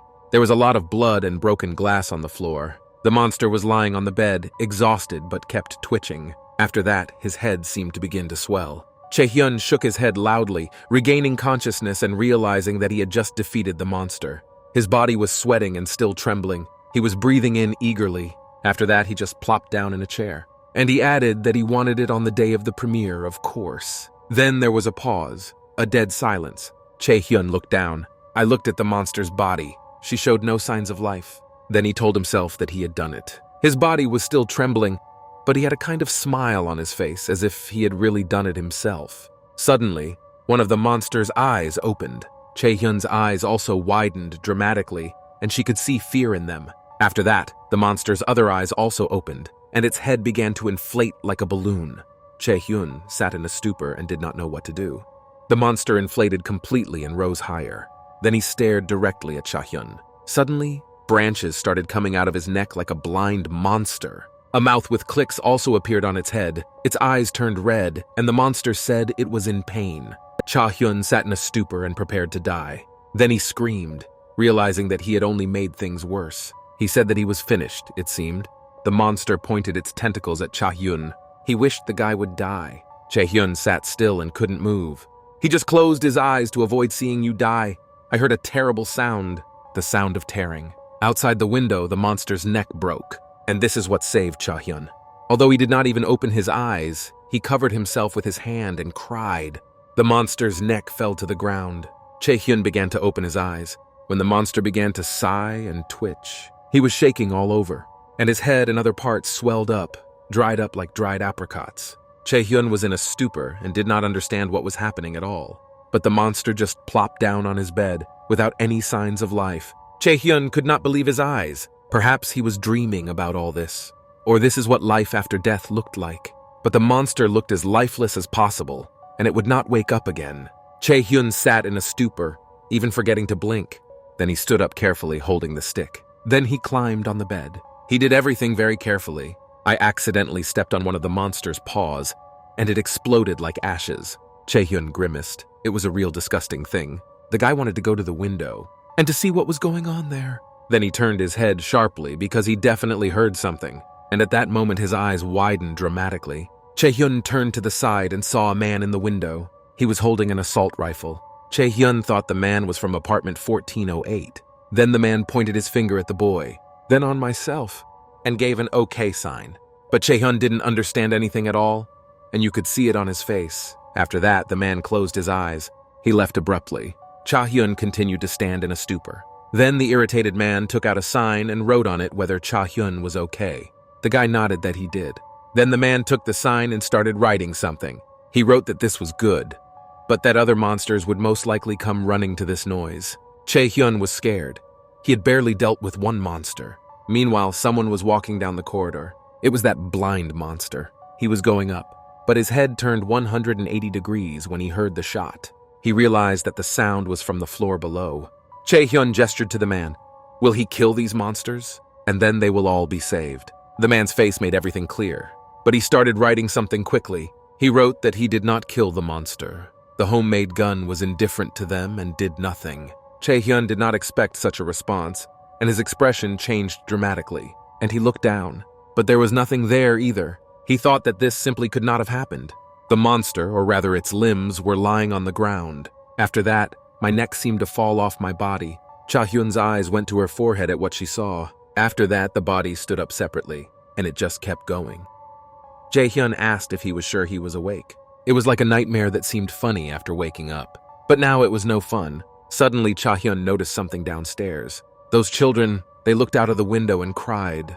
They did not deserve this. Cha Hyun felt so sorry for them. He wanted to say something but kept silent. The man noticed this. Cha Hyun looked at him guiltily. The man asked if the boy wanted to save these children. Cha Hyun was stunned by this question. He read the text again. I couldn't decide to do that again, this agony of choice. The man kept looking at him, waiting for an answer. Cha Hyun was standing by the door with a phone. The man asked through the sign that the guy put his cell phone and auto dialer on. After all, if there is a monster in the vicinity. Then Cha Hyun hears a sharp sound. He realized right away that cell phones can be used as monster detectors. He looked away. At that monster, or rather its head. Cha Hyun decided that he couldn't kill the monster, but he could definitely cripple it. Then his eyes fell on the trash can. He took an empty yogurt bottle that the guard gave him. Then he tied a knife to a mop stick. He stuck his headphones in the phone. I put them on to hear all the interference, and he decided to act. The man told him that when the boy decided, he should come to him. Cha Hyun scored 112. The horns started to sound. This meant that there were no monsters around. So the guy went to the door, clicked the handle. There was no turning back, and the door of Cha Hyun's apartment slammed shut. There were many traces of blood on the walls. There was a lot of blood everywhere in the corridor. Cha Hyun went out there. His heart was beating so hard that the whole house seemed to hear it. The guy was shivering all over, but he kept walking. I could barely move my legs. Very slowly and quietly so that the monsters don't hear. My heart was beating. There was an elevator in front. Someone could have been hiding there. Cha Hyun put his weapon in front of him to react quickly if necessary. And at that moment, a monster came out of it. Cha Hyun began to get very scared and panicked, but tried to make himself believe that he was not real. It turned out that he just imagined it. Suddenly, a voice asked Cha Hyun if he was warm and cozy at home, and the boy's eyes widened. A monster came around the corner at that time. He was approaching toward Cha Hyun. He closed his eyes and tried to convince himself that it was all in his head. My heart was beating very hard and fast. My hands were trembling and dripping with sweat. The voice told Cha Hyun that he was almost dead, but the guy told him to shut up. Then he hit against the wall, and he looked away. Then he pointed his weapon and kept it ready. My heart was beating frantically. He pushed the dormouse out even further, until I saw the blades in the reflection. I realized that there was no one there and breathed a sigh of relief. After that, Cha Hyun knocked on his neighbor's door. He was told that it was open. Cha Hyun opened the door himself. Then they clicked and closed. Everything was clean and quiet. Cha Hyun came in and breathed very loudly, greedily taking in air. In front of him was a man in a wheelchair, and a bunch of boxes, and also some kind of device with wires. The man asked him if he was dizzy. Cha Hyun noticed that his neighbor was missing one leg. He put his head down in shame and greeted the man who introduced himself as Han Dusik. He asked the boy's name. He said his name in a very timid voice, stuttering. Han Dusik asked if he understood correctly that Cha Hyun was not very sociable, and the boy looked down at his side, uncomfortable. And then Cha Hyun looked into his eyes and asked how he could save those children. The man told the boy to look at his feet and realized that he would save the children himself. Cha Hyun hoped for help. Han Dusik said that when he was young, his friends called him Mr. MacGyver. After that, he smiled broadly and asked if the boy understood. Then he added that he could make anything. Cha Hyun drew out a long ah, but he didn't really understand. Han Dusik realized this, and he explained what he was trying to say, that he could make something really useful out of Cha Hyun's cane. He looked at his product, which he considered perfect. Then he gave it to Han Dusik. The man set to work. Cha Hyun looked at his new weapon in pleasant shock. Han Dusik said he was almost done, and now the weapon was stronger.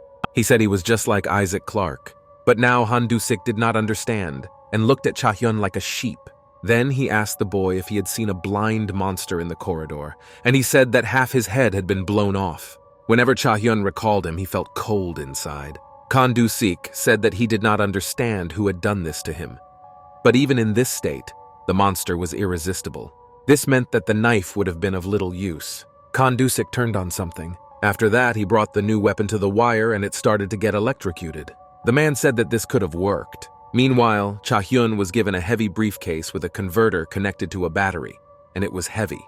A button turned on the electricity. Han Dusik said that this weapon will make monsters dance like wild ones. Cha Hyun was afraid of what he was holding in his hands, and said that he understood everything. Then Han Dusik made a pensive look. He said that Cha Hyun was a copy of Dr. Peter Venkman. Now the boy did not understand who Peter Webcom was. Han Dusik ordered Cha Hyun to save the children and go back immediately, and the boy agreed. In the end, he came back and said something. The man asked what was wrong. Cha Hyun wanted to know if he could now kill the monster. Kan Du-sik made a face like seriously and denied it. Cha Hyun's eyes widened dramatically, and he thought he had become omnipotent. Han Du-sik asked Cha Hyun to try to avoid the monsters, because this stick only slightly increased his chance of survival. And then he summarized that if the boy saw a monster, he had to run away. But then he denied it again. Meanwhile, the monster was going down the stairs, and Han Du-sik told Cha Hyun to just not get caught. The events moved to apartment 1210. That's where the children were. They sat on the bed, covered themselves with a blanket, and closed the curtains. The boy's stomach was rumbling. He said he was very hungry, and his sister asked if he was very hungry. Then she gave him a piece of bread. He held it in his hands and looked at it silently. He asked his sister what she would eat, and Soo-yeon replied that she didn't want to. Yeon-soo still wouldn't start eating. He just looked down, and then he said he missed his dad.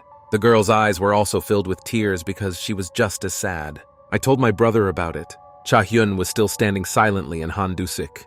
Then he asked if he could borrow his cut, to which the man replied that it was his insurance. Cha Hyun asked what the insurance meant. Kan Du-sik then opened the closet, and he said that this thing used the energy of compressed air and shot nails, which required an air compressor to fire. He took it in his hands and said that if a monster appeared, he would give it the first shot. In general, this thing only lasted for a few shots. He added that the latter. Cha Hyun nervously swallowed his saliva. And Kan Du-sik explained that he would keep the latter for himself. Cha Hyun shouted that this was not going to happen. Kan Du-sik replied that at such a time one could not be sure of anything. Cha Hyun was silent. Kan Du-sik added that the guy looked very young, and he was sincerely surprised that he survived. It was impressive. Cha Hyun replied that it's not a matter of opinion. After that, they both fell silent. Then Kan Du-sik ordered him to go rescue the children before it was too late, and asked him to tell him how it went. Cha Hyun put in his headphones. I went and said goodbye to my husband. He opened the creaking door, and they slammed shut. Afterward, Kan Du-sik said that he was not sure that the boy could be relied on. It seemed that Cha Hyun himself could not be sure of this, but he just did what seemed right to him. He was supposed to go to apartment 1210, which was in the neighborhood, but this one was one floor down. He looked around cautiously. Then he went to the elevator, and he pressed the button to go down. I realized that this elevator was not working either, so he will have to take the stairs. There were beeps in my ears, so there were no monsters around. Cha Hyun thought it was strange. It was so loud, but he never saw the blind monster. Suddenly his eyes widened sharply. After all, he heard these sounds in his headphones. This meant only one thing. There was a monster somewhere nearby, and I got goosebumps. Cha Hyun was shaking. The monster was approaching him, so he crouched down. Then he put his hand in his pocket. I was expecting a monster. Footsteps were approaching him. They were getting closer and louder. He remembered Han Du-sik's words to run away when he saw a monster. But then he said, just don't get caught. His heart was beating frantically. The monster is about to come out from around the corner. He was literally right there. Silence. Then a monster suddenly appeared. I'm a bit of a freak. And he turned in the direction where Cha Hyun was. But there was no one there. The corridor was empty. He walked toward Cha Hyun's apartment. The elevator was the first to go. I was approaching the second one. In the second, Cha Hyun was hiding. He watched the monster cautiously, but he passed it because he was blind. Suddenly, the monster froze in place. Cha Hyun was shivering, but he tried not to make any noise. The monster said he hadn't seen anything. Suddenly, he came back, and that's when he said he could see now. Cha Hyun began to tremble even more. The monster was standing. Cha Hyun closed his mouth. He didn't even breathe, but he was still trembling very much, and maybe that gave him away. Suddenly, the monster entered the elevator, moved right up to Cha Hyun and said that he had found him. The monster was a few centimeters away. Although it did not see the boy, it knew exactly where he was. So Cha Hyun gritted his teeth, and he stuck his weapon into the monster. Cha Hyun was shaking. Then he pressed the switch, and the monster screamed when the electricity went off. He didn't even realize what had happened. After that, the monster was thrown back. Cha Hyun immediately seized the moment and came out of his hiding place. Then he stood up abruptly, and he ran away from the monster, who was coming to his senses. The monster was blind, but it responded clearly and accurately to sounds, especially footsteps. So the monster immediately realized where Cha Hyun was. It turned sharply and waved its hand. Cha Hyun's eyes grew wide. My hand was about to reach it. He gritted his teeth, and at the last moment he dodged it. He fell around a bend. The monster's hand stuck into the wall, and Cha Hyun landed loudly on the floor. The guy had to come to his senses quickly. After all, The next step was a pile of sword branches from the monster's hand. Cha Hyun was trembling so much that he could barely hold his stick. He looked at what had happened in silence. After that, he began to sneak around quietly, and he came to the edge. He looked around the corner. The monster did not know the exact location of Cha Hyun and asked where he was. The guy was holding the bottle of drink the guard had given him, and he threw it in the direction of the monster. It flew right by him, and she crashed in front of the monster. The monster reacted immediately, and it stuck its hand precisely in that place. Cha Hyun imagined that it could have been him, but he crept closer to the monster and gathered courage, and he swung his weapon. He stuck his weapon in the monster's only ear and turned on the electricity. Then the monster screamed. Cha Hyun tried to stay put and fight back. The monster got out.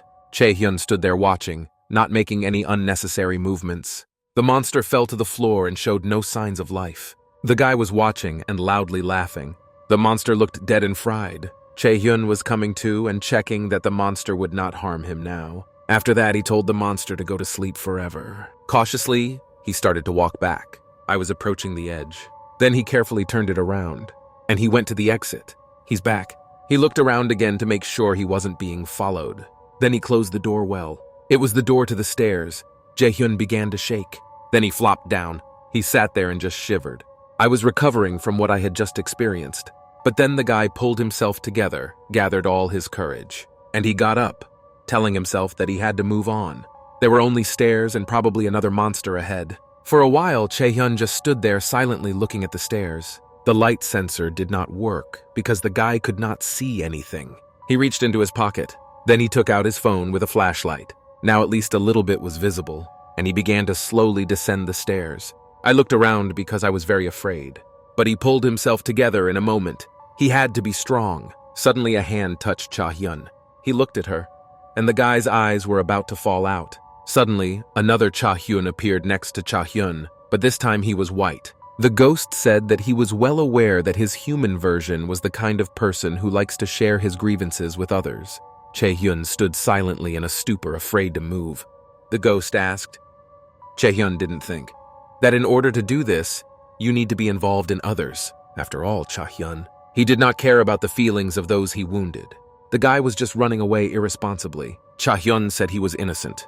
He cried and said that he had not always been like this. The ghost asked if the boy was trying to save those children and consider himself a do-gooder. He wrapped his arms around Cha Hyun's neck, snarled terribly, and called him a hypocrite. Meanwhile, the children were still in the apartment. Hyun-soo slept on top of his sister. Suddenly, I heard a smacking sound from above. It was like someone was eating something. There were more and more sounds. Then they suddenly disappeared. Soo-yeon started crying and shaking. Then she took her brother and pushed him aside.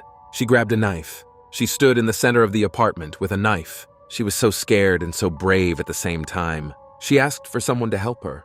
Cha Hyun also cried and tried to do so. Suddenly, a crack appeared on the ceiling of the children's apartment. Soo-yeon's eyes widened dramatically. After that, some kind of mucus-like liquid began to flow out. The girl closed her eyes and started screaming for help. Meanwhile, the events moved to the stairs to the 13th floor. Someone's footsteps were heard. They were going down the stairs between the 13th and 12th floors. And there the steps stopped. There was Cha Hyun standing there. He heard a squeak in his headphones, indicating that there were several monsters. He took off his headphones. After that, Cha Hyun put them in his pocket. He swallowed his saliva and collected his thoughts. Cha Hyun followed the children. There was no turning back. He carefully opened the door to the corridor. The boy examined the area for monsters, and at that moment his eyes grew sharply larger. After all, he saw a huge monster with abs and a pumped-up body. Cha Hyun's heart beat fast and sharply, very loudly. The monster was talking about the barbell. Then the monster moved on, walking loudly. Every step he took was very clearly audible. Then Cha Hyun found apartment 1210 with his eyes. He hoped that those children were still alive. After that, the guy came out from behind the door and slammed himself against the wall. Cha Hyun walked cautiously to the corner and looked at the monster, who was now talking about protein. Then he opened some doors and went in. Cha Hyun watched in shock. On the doorstep, he saw someone's hand covered in blood. Then she started to disappear, as if the monster had dragged her inside. Then there was a slurping and crunching of bones. Cha Hyun watched this for a while. This made him even more afraid, and he was shaking. But very cautiously, with slow steps, Cha Hyun approached the apartment. He was almost on target. Then the guy knocked quietly inside and looked at the monster, but they were silent. Then he whispered to the children that he had come to save them. But again, everyone was silent. Then the guy's expression changed. He was afraid that something had happened to the children. Cha Hyun stood there for a while longer, and at that moment a green drop flew at him. It fell right on top of Cha Hyun. The guy looked at it. On his hands he saw this strange clot, similar to mucus in consistency. And in shock, Cha Hyun stared at it. Then he looked up, and then Cha Hyun saw a hole there, from which everything dripped. The guy didn't even want to think about what it could be. And at that moment he heard the door slide open, which meant that it had been opened. Of course, Cha Hyun was scared, but he swallowed his saliva. There was no choice. He had to go inside. Then the guy opened the door. He came in very carefully. Cha Hyun looked to the side to see what the monster was doing and didn't notice the danger in front of him. But when he turned his head, it was too late. The monster asked Cha Hyun if he had seen him. The guy held out something incomprehensible, and the monster grabbed him by the head. After that, the monster lifted Cha Hyun in the air and carried her into the apartment. Cha Hyun couldn't breathe. He opened his mouth and wanted to scream, but nothing came out. Then the monster took a swing. He threw it against the wall. Cha Hyun fell loudly and hit the ground. Then he hit the wall. He quickly got up and tried to come to his senses, but there were no children in the apartment. He noticed this. After that, he stared at the monster who just stood there and looked at him. Then his eyes began to move. And then we went back in the other direction to Cha Hong. It scared the guy. He turned on his weapon. The electricity was noisy. After that, Cha Hyun stood up and asked where they were. The monster was silent. Cha Hyun started shouting and asked what this monster had done to the children. Meanwhile, the events moved to the apartment of the man who could not walk. The body of a monster was lying on the ground in the corridor. Then the man fired his homemade gun, but the monster never moved, which meant it was dead. Then a smile appeared on his face and Han Du-sik praised Cha Hyun's work. Then he slowly walked closer to the monster. He took aim, and Han Du-sik wanted to shoot. Suddenly, the monster's hand began to move. Meanwhile, Cha Hyun was not doing any better. The monster stared at the boy, whom he had trapped himself. Cha Hyun was trembling and angry. He pressed the electricity button. The tip of his weapon sparked. Cha Hyun asked where they were. The monster was silent. Cha Hyun screamed again, asking what the monster had done to the children. But his question remained unanswered. Cha Hyun's face burned with anger. Suddenly, the monster's head began to deform. The boy came closer to the monster. His head began to change even more. After that, he just started to evaporate and disappear. And in the end, the monster disappeared from the apartment. He crawled through that hole in the ceiling.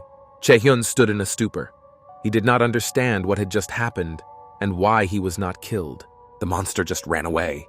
But in any case, now Cha Hyun could breathe out a little and not be so afraid. Suddenly, he heard the door creak and the guy's expression changed dramatically. He looked at the door and saw them there. The frightened children were in tears. Soo-yeon covered her brother's mouth. Cha Hyun was in a pleasant shock, and he happily said that he had finally found them. The children cried even more with happiness. Cha Hyun asked the children if their mother was in Seoul, and they nodded. Then the boy asked if they had come to see their father without telling their mother a word.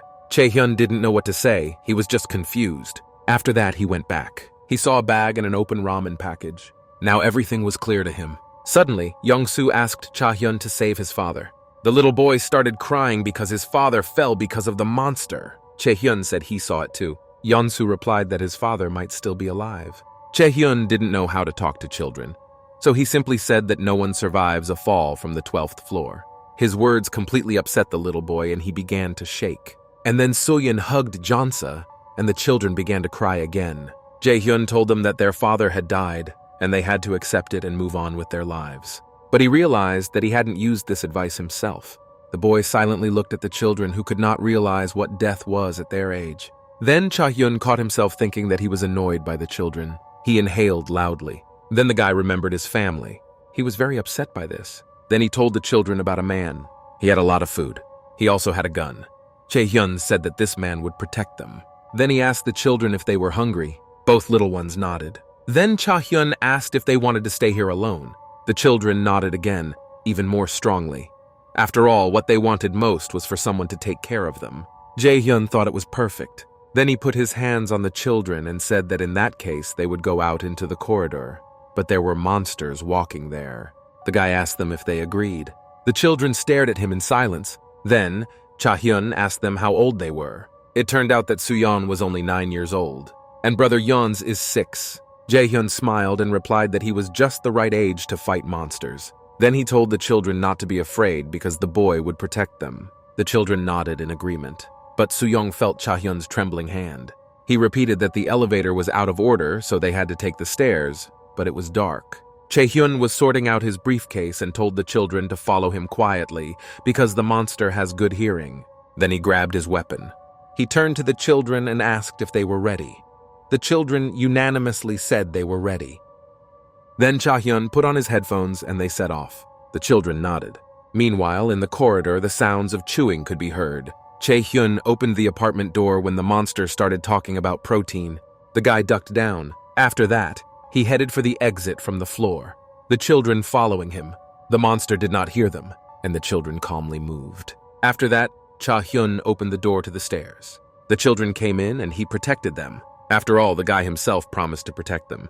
Suddenly, a voice asked Cha Hyun if he was serious at that moment. After that, he went up the stairs himself. The voice laughed loudly at Cha Hyun. The boy ignored it and took the children upstairs. Then the voice told Cha Hyun what he knew, what the guy wanted. And at that moment, Cha Hyun's nose started to bleed, very suddenly and rapidly. He looked at his hand. Suddenly, Cha Hyun's heart began to beat rapidly. After that, something very strange began to happen to the guy. It was as if he was turning into a monster himself.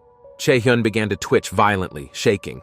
After that, he fell against the wall and lost coordination. Soo-yeon asked if he was okay. Chae Hyun barely spoke and ordered the children to move on, away from him. Soo-yeon was frightened and tried to object. But then Cha Hyun came back, looking like a vampire, and yelled at them to do it immediately. At first, the children were frozen with fear, but then they started to rise.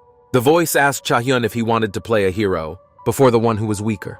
Chae Hyun was trembling. He could barely control himself. The voice told him that he used to be a good boy, but he could have made a real hero out of him. All Cha Hyun had to do was say what he wanted. He replied that he wanted the end of the first season of Mary from Heaven. The monster did not understand anything. Then Cha Hyun began his story, that her father appeared before Mary, even though everyone thought he was dead. She could not believe what she was seeing. Her father told her that he was alive. He told her how much he missed her and hid a sword behind his back. Then Maria ran into her father's arms in tears, but under his father's mask was a real demon who wanted to kill Mary. Suddenly, the girl's tears abruptly stopped. She did not believe her father and killed the demon. He did not understand how. Maria said that the demon would not let her get away with it. After all, they were constantly cheating. Chae Hyun has returned to reality, and he seemed to be coming around. Soo-yeon asked the boy how he felt. Chae Hyun was trembling, but he smiled and said that he was fine. The children were trembling with fear. Young-soo asked if Cha Hyun had also turned into a monster, in a trembling voice. The guy straightened up and replied that he hadn't yet. The children were very happy about this fact. Then Cha Hyun wiped the blood off and said it was time for them to go. Suddenly, they heard a loud sound. Everyone is on alert. The sound became more frequent and stronger. Chae Hyun gritted his teeth to keep from showing his fear. Then he took out his headphones, which also informed him about the huge monster. The door began to creak. Suddenly, the monster just took them out with a single push of his hand. They flew down. The monster came out, smiled, and said it was power. Then he said the word muscles. The children looked at it in a frightened stupor. Cha Hyun turned to them and ordered them to flee. They did, and the monster was approaching Cha Hyun. The guy quickly leaned over the handrail of the stairs. Cha Hyun was on the floor below. Meanwhile, one floor below, in apartment 1107, there was a neighbor who loved to play the guitar. Gisu! Meanwhile, there was strong interference on the TV. It was an emergency broadcast. The host started talking. The date was November 9th, and the first outbreak of monsterization was recorded almost a week ago. The film crew did their best to provide viewers with the most reliable information in this chaos. The host asked the audience if they thought that monsterization was caused by a virus, or if there were other reasons. They invited some well-known scientists, hoping to hear their point of view. But the connection began to drop until the broadcast was lost altogether. Meanwhile, Cha Hyun jumped over the railing and landed on the door. He began to go down like a surfboard. The guy landed painfully on his back. Soo-yeon asked him how he was doing. But Cha Hyun ignored the question, stood up and thought about what to do next. He thought that the blind monster was unlikely to be still unconscious, and the steroid monster was already climbing up to the children.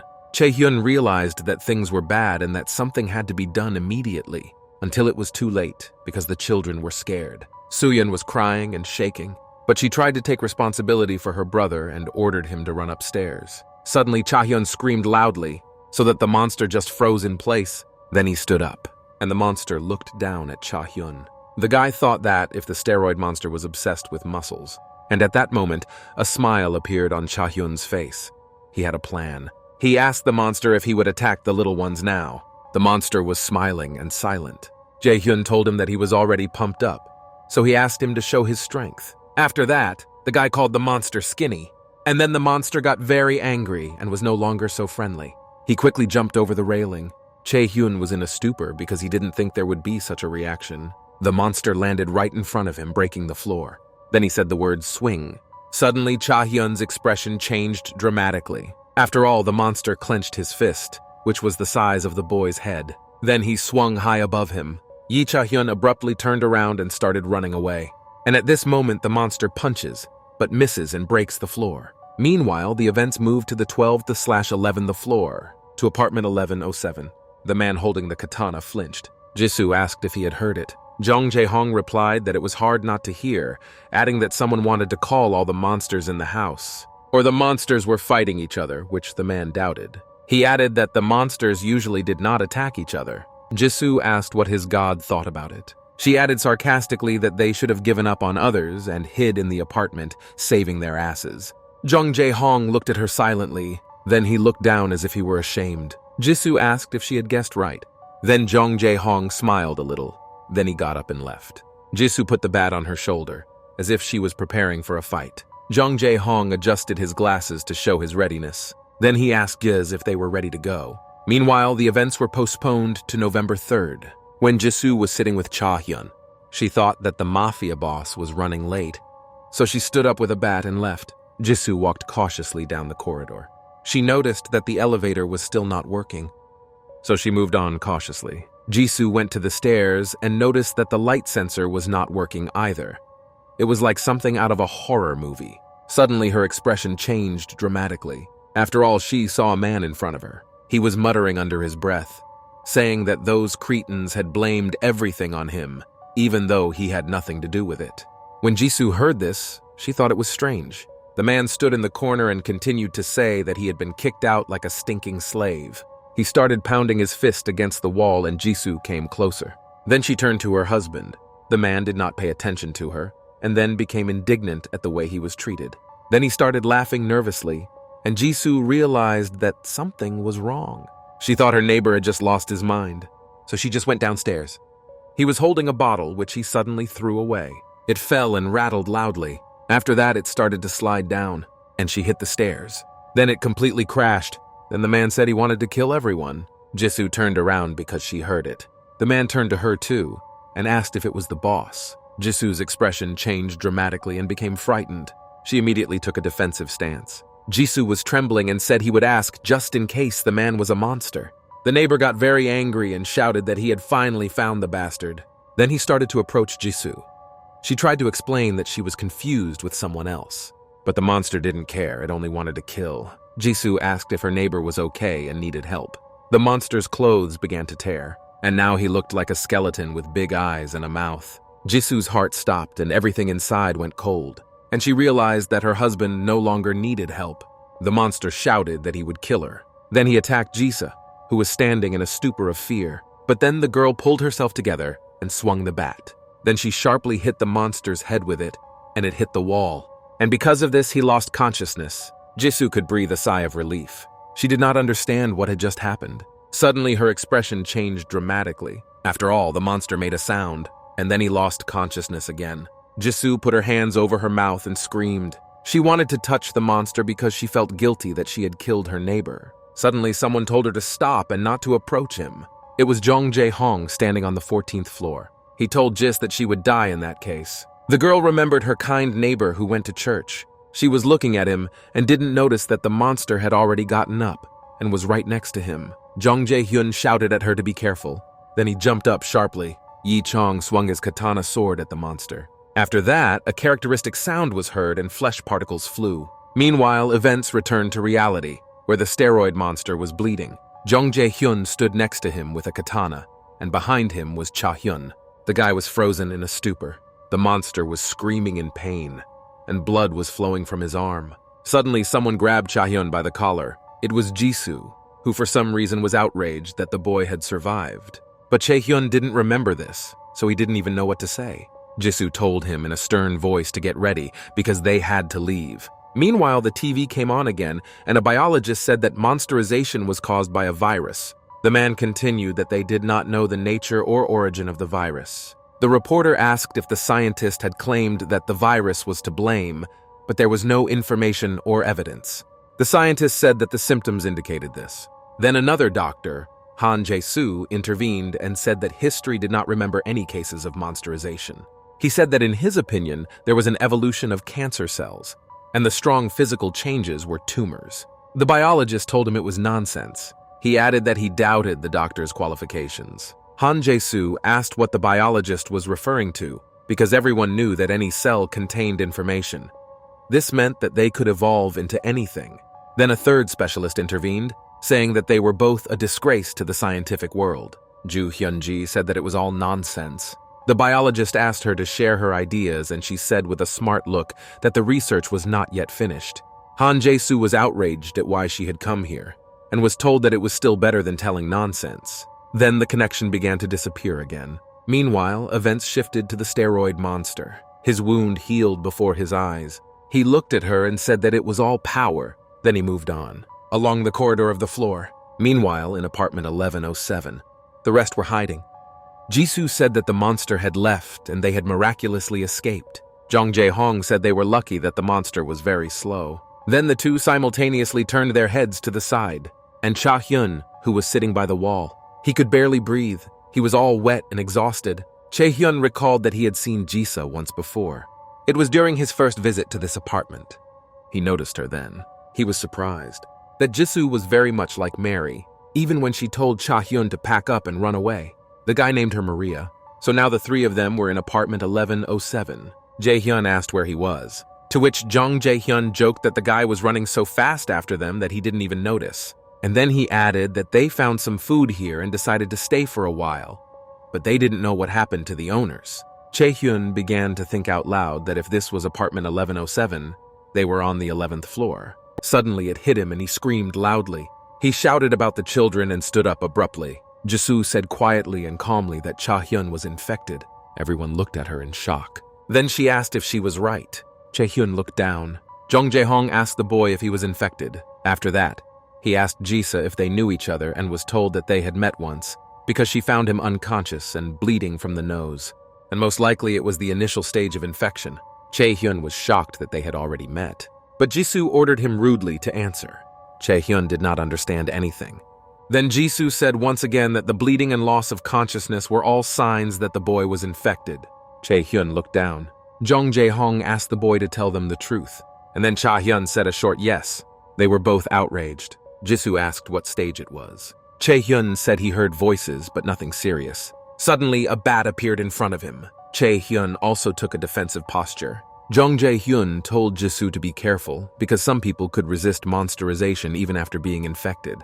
But Gis didn't care, because they couldn't know that he wouldn't become a monster. Jong Jae-hyun said he was sure that God would condemn her if she beheaded Cha Hyun now. Jisoo fell silent. She had no more arguments. Jong Jae-hyun told her to remember, because it was she who wanted to save the boy.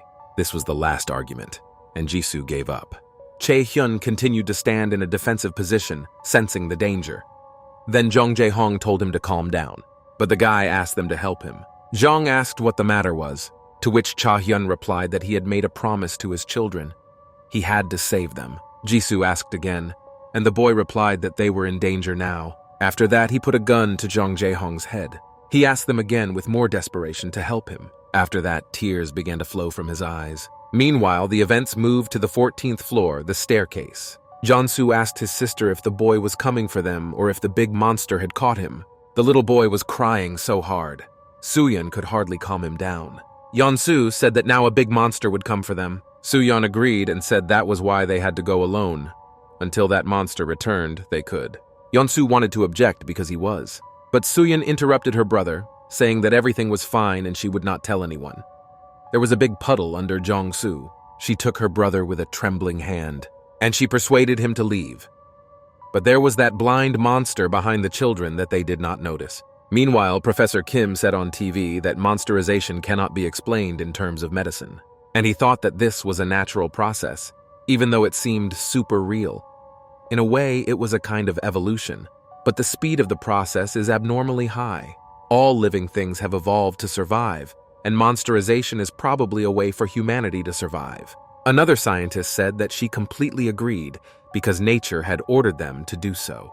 Environmental activist Han Borum went on to say that natural evolution is aimed at reducing the population, to heal the ecosystem. The professor said he didn't mean it that way. An employee of the portal said he thought that monsterization was the quintessence of hidden desires. People suppressed their desires until they broke down. Desires came out in this form. The priest said that if they believed in God, there was only one explanation for the monsterization. It was all very bad. The director of the genetic laboratory was outraged that they had all gone crazy. She couldn't listen to it anymore. A nice lady said that she thought that aliens were to blame for everything. After this shocking admission, the broadcast began to disappear again. Meanwhile, a monster came for the children. They were very frightened when they saw him. Monsters screamed that he was in great pain and touched his head. Suyeon was in a stupor and crying. Suddenly, she remembered that Cha Hyun had told them about this blind monster who had perfect hearing. Suyeon then asked him why he was blind. Cha Hyun said that he had killed it with his weapon, but very soon the monster would return. The girl asked why he didn't kill the monster, to which Cha Hyun replied that this weapon would not kill him. Suyeon asked if they shouldn't even breathe if the monster was suddenly nearby, to which Cha Hyun smiled and replied that she had understood everything correctly. So Suyeon knew what to do. She showed her brother to be very quiet, and he obeyed. Although she was trembling and afraid, she had to be strong for Hyun-soo. The monster roared and got angry. Then he abruptly returned. He began to feel the door. They creaked, and the monster moved on. Suyeon nodded to her brother. Then they started to climb up. Suddenly, Hyun-soo called out to her. He said he was very scared, even his legs were shaking. The girl looked at her brother in silence, barely hiding her fear. She recalled that Cha Hyun had promised to take care of them and protect them. She wanted to cry so badly, but she had to hold on for Hyun-soo. Suyeon grabbed her brother while he was crying and told him not to be afraid, because she will protect him. She said exactly what Jae-hyun had told them. Hyun-soo wiped away his tears. Then he agreed. These words worked. Then the children started to climb further, and Suyeon said they needed to get to apartment 1408. Suddenly, the stairs began to shake. After that, a loud rumble was heard. This meant only one thing, that a giant monster was rising. Hyun-soo hugged his sister and said that his legs were not working. He closed his eyes to avoid seeing this horror. After all, a giant monster was approaching them. Suyeon hugged her brother so that he wouldn't see anything and wouldn't be so afraid. When he saw the children, his expression changed and became cheerful, and he said it was protein. The sister screamed loudly. The monster came closer to the children. Then he opened his mouth and reached out to the children with his hand. They had no choice but to close their eyes and wait for death. Suddenly, they heard the voice of another monster. He said he had heard something. Suddenly, the hand of a blind monster crashed into the steroid monster. The steroid monster began to stagger and lose its balance. The children were trembling with their eyes closed. Suyeon decided to see what was going on. She was shocked that she hadn't been killed yet. Suyeon came back. She saw a blind monster there, and at that moment, the blind monster's hand came out with thorns. They pierced the steroid monster from the inside, but the children were safe. The steroid monster gritted his teeth in pain. Then he screamed loudly. Suyeon realized that this was their chance to escape, so she stood up abruptly. She grabbed her brother, and they started running upstairs. The blind monster heard it, but he didn't have time to react, because he was pulled by a steroid monster. They started a fight with each other. The steroid monster punched the blind man and his head smashed against the wall. He pressed her even harder into the wall, until the blood splattered on the ground. Meanwhile, the three rescuers of the children heard a loud noise from above. Jung Jae-hyun asked what it was, and Jae-hyun replied that it was probably a steroid monster. Jisoo suddenly remembered something. She was waiting for her elevator. When she was asked what it was, those were the kids, Suyeon and Hyun-soo. Jisoo explained that it was a bass guitar, but before she could finish, Hyun-soo asked if the thing was firing. Jisoo laughed and said it was not a grenade launcher. It's just a bass guitar. Hyun-soo was interested and asked if it was a powerful thing. Jisoo shyly replied that she was very powerful. She joked that you could kill any terrible monster with this thing. Soo-yeon then told her brother not to pester her and to behave politely. After that, she apologized to Jisoo. The girl smiled and said that Yeon-soo was very nice. After that, the boy hugged Jisoo's leg and agreed that he was nice. Then Jisoo noticed something and asked about the apple juice that Soo-yoon was holding. The girl explained that her father smoked a lot and she had heard that this juice was good for smokers. Jisoo laughed and thought that she had never realized that children worried about such things. Yeon-soo said that his mother bought it and they took it without permission. Then Jisoo found out that the children had run away from their mother. At that moment, the elevator arrived on the 12th floor. Jisoo came in and Yeon-soo actively waved at her. She thought their parents were just like hers, and for some reason Jisoo smiled at that. Meanwhile, the company went to rescue the children. Jae-hyun said they had come from Seoul to see their father, but Jisoo already knew that. Then the guy asked if she knew them, to which Jisoo replied that it was not much and asked where their father was. Chae-hyun was silent for a second. After that, the guy briefly replied that he had died. Jisoo was in shock and stupor. They felt sorry for the children, but that's life. They had to save them. Chae-hyun said he didn't know if he should talk about it, but just in case, he said those children were not infected. Jisoo recalled how she wanted to lash out at Cha Hyun.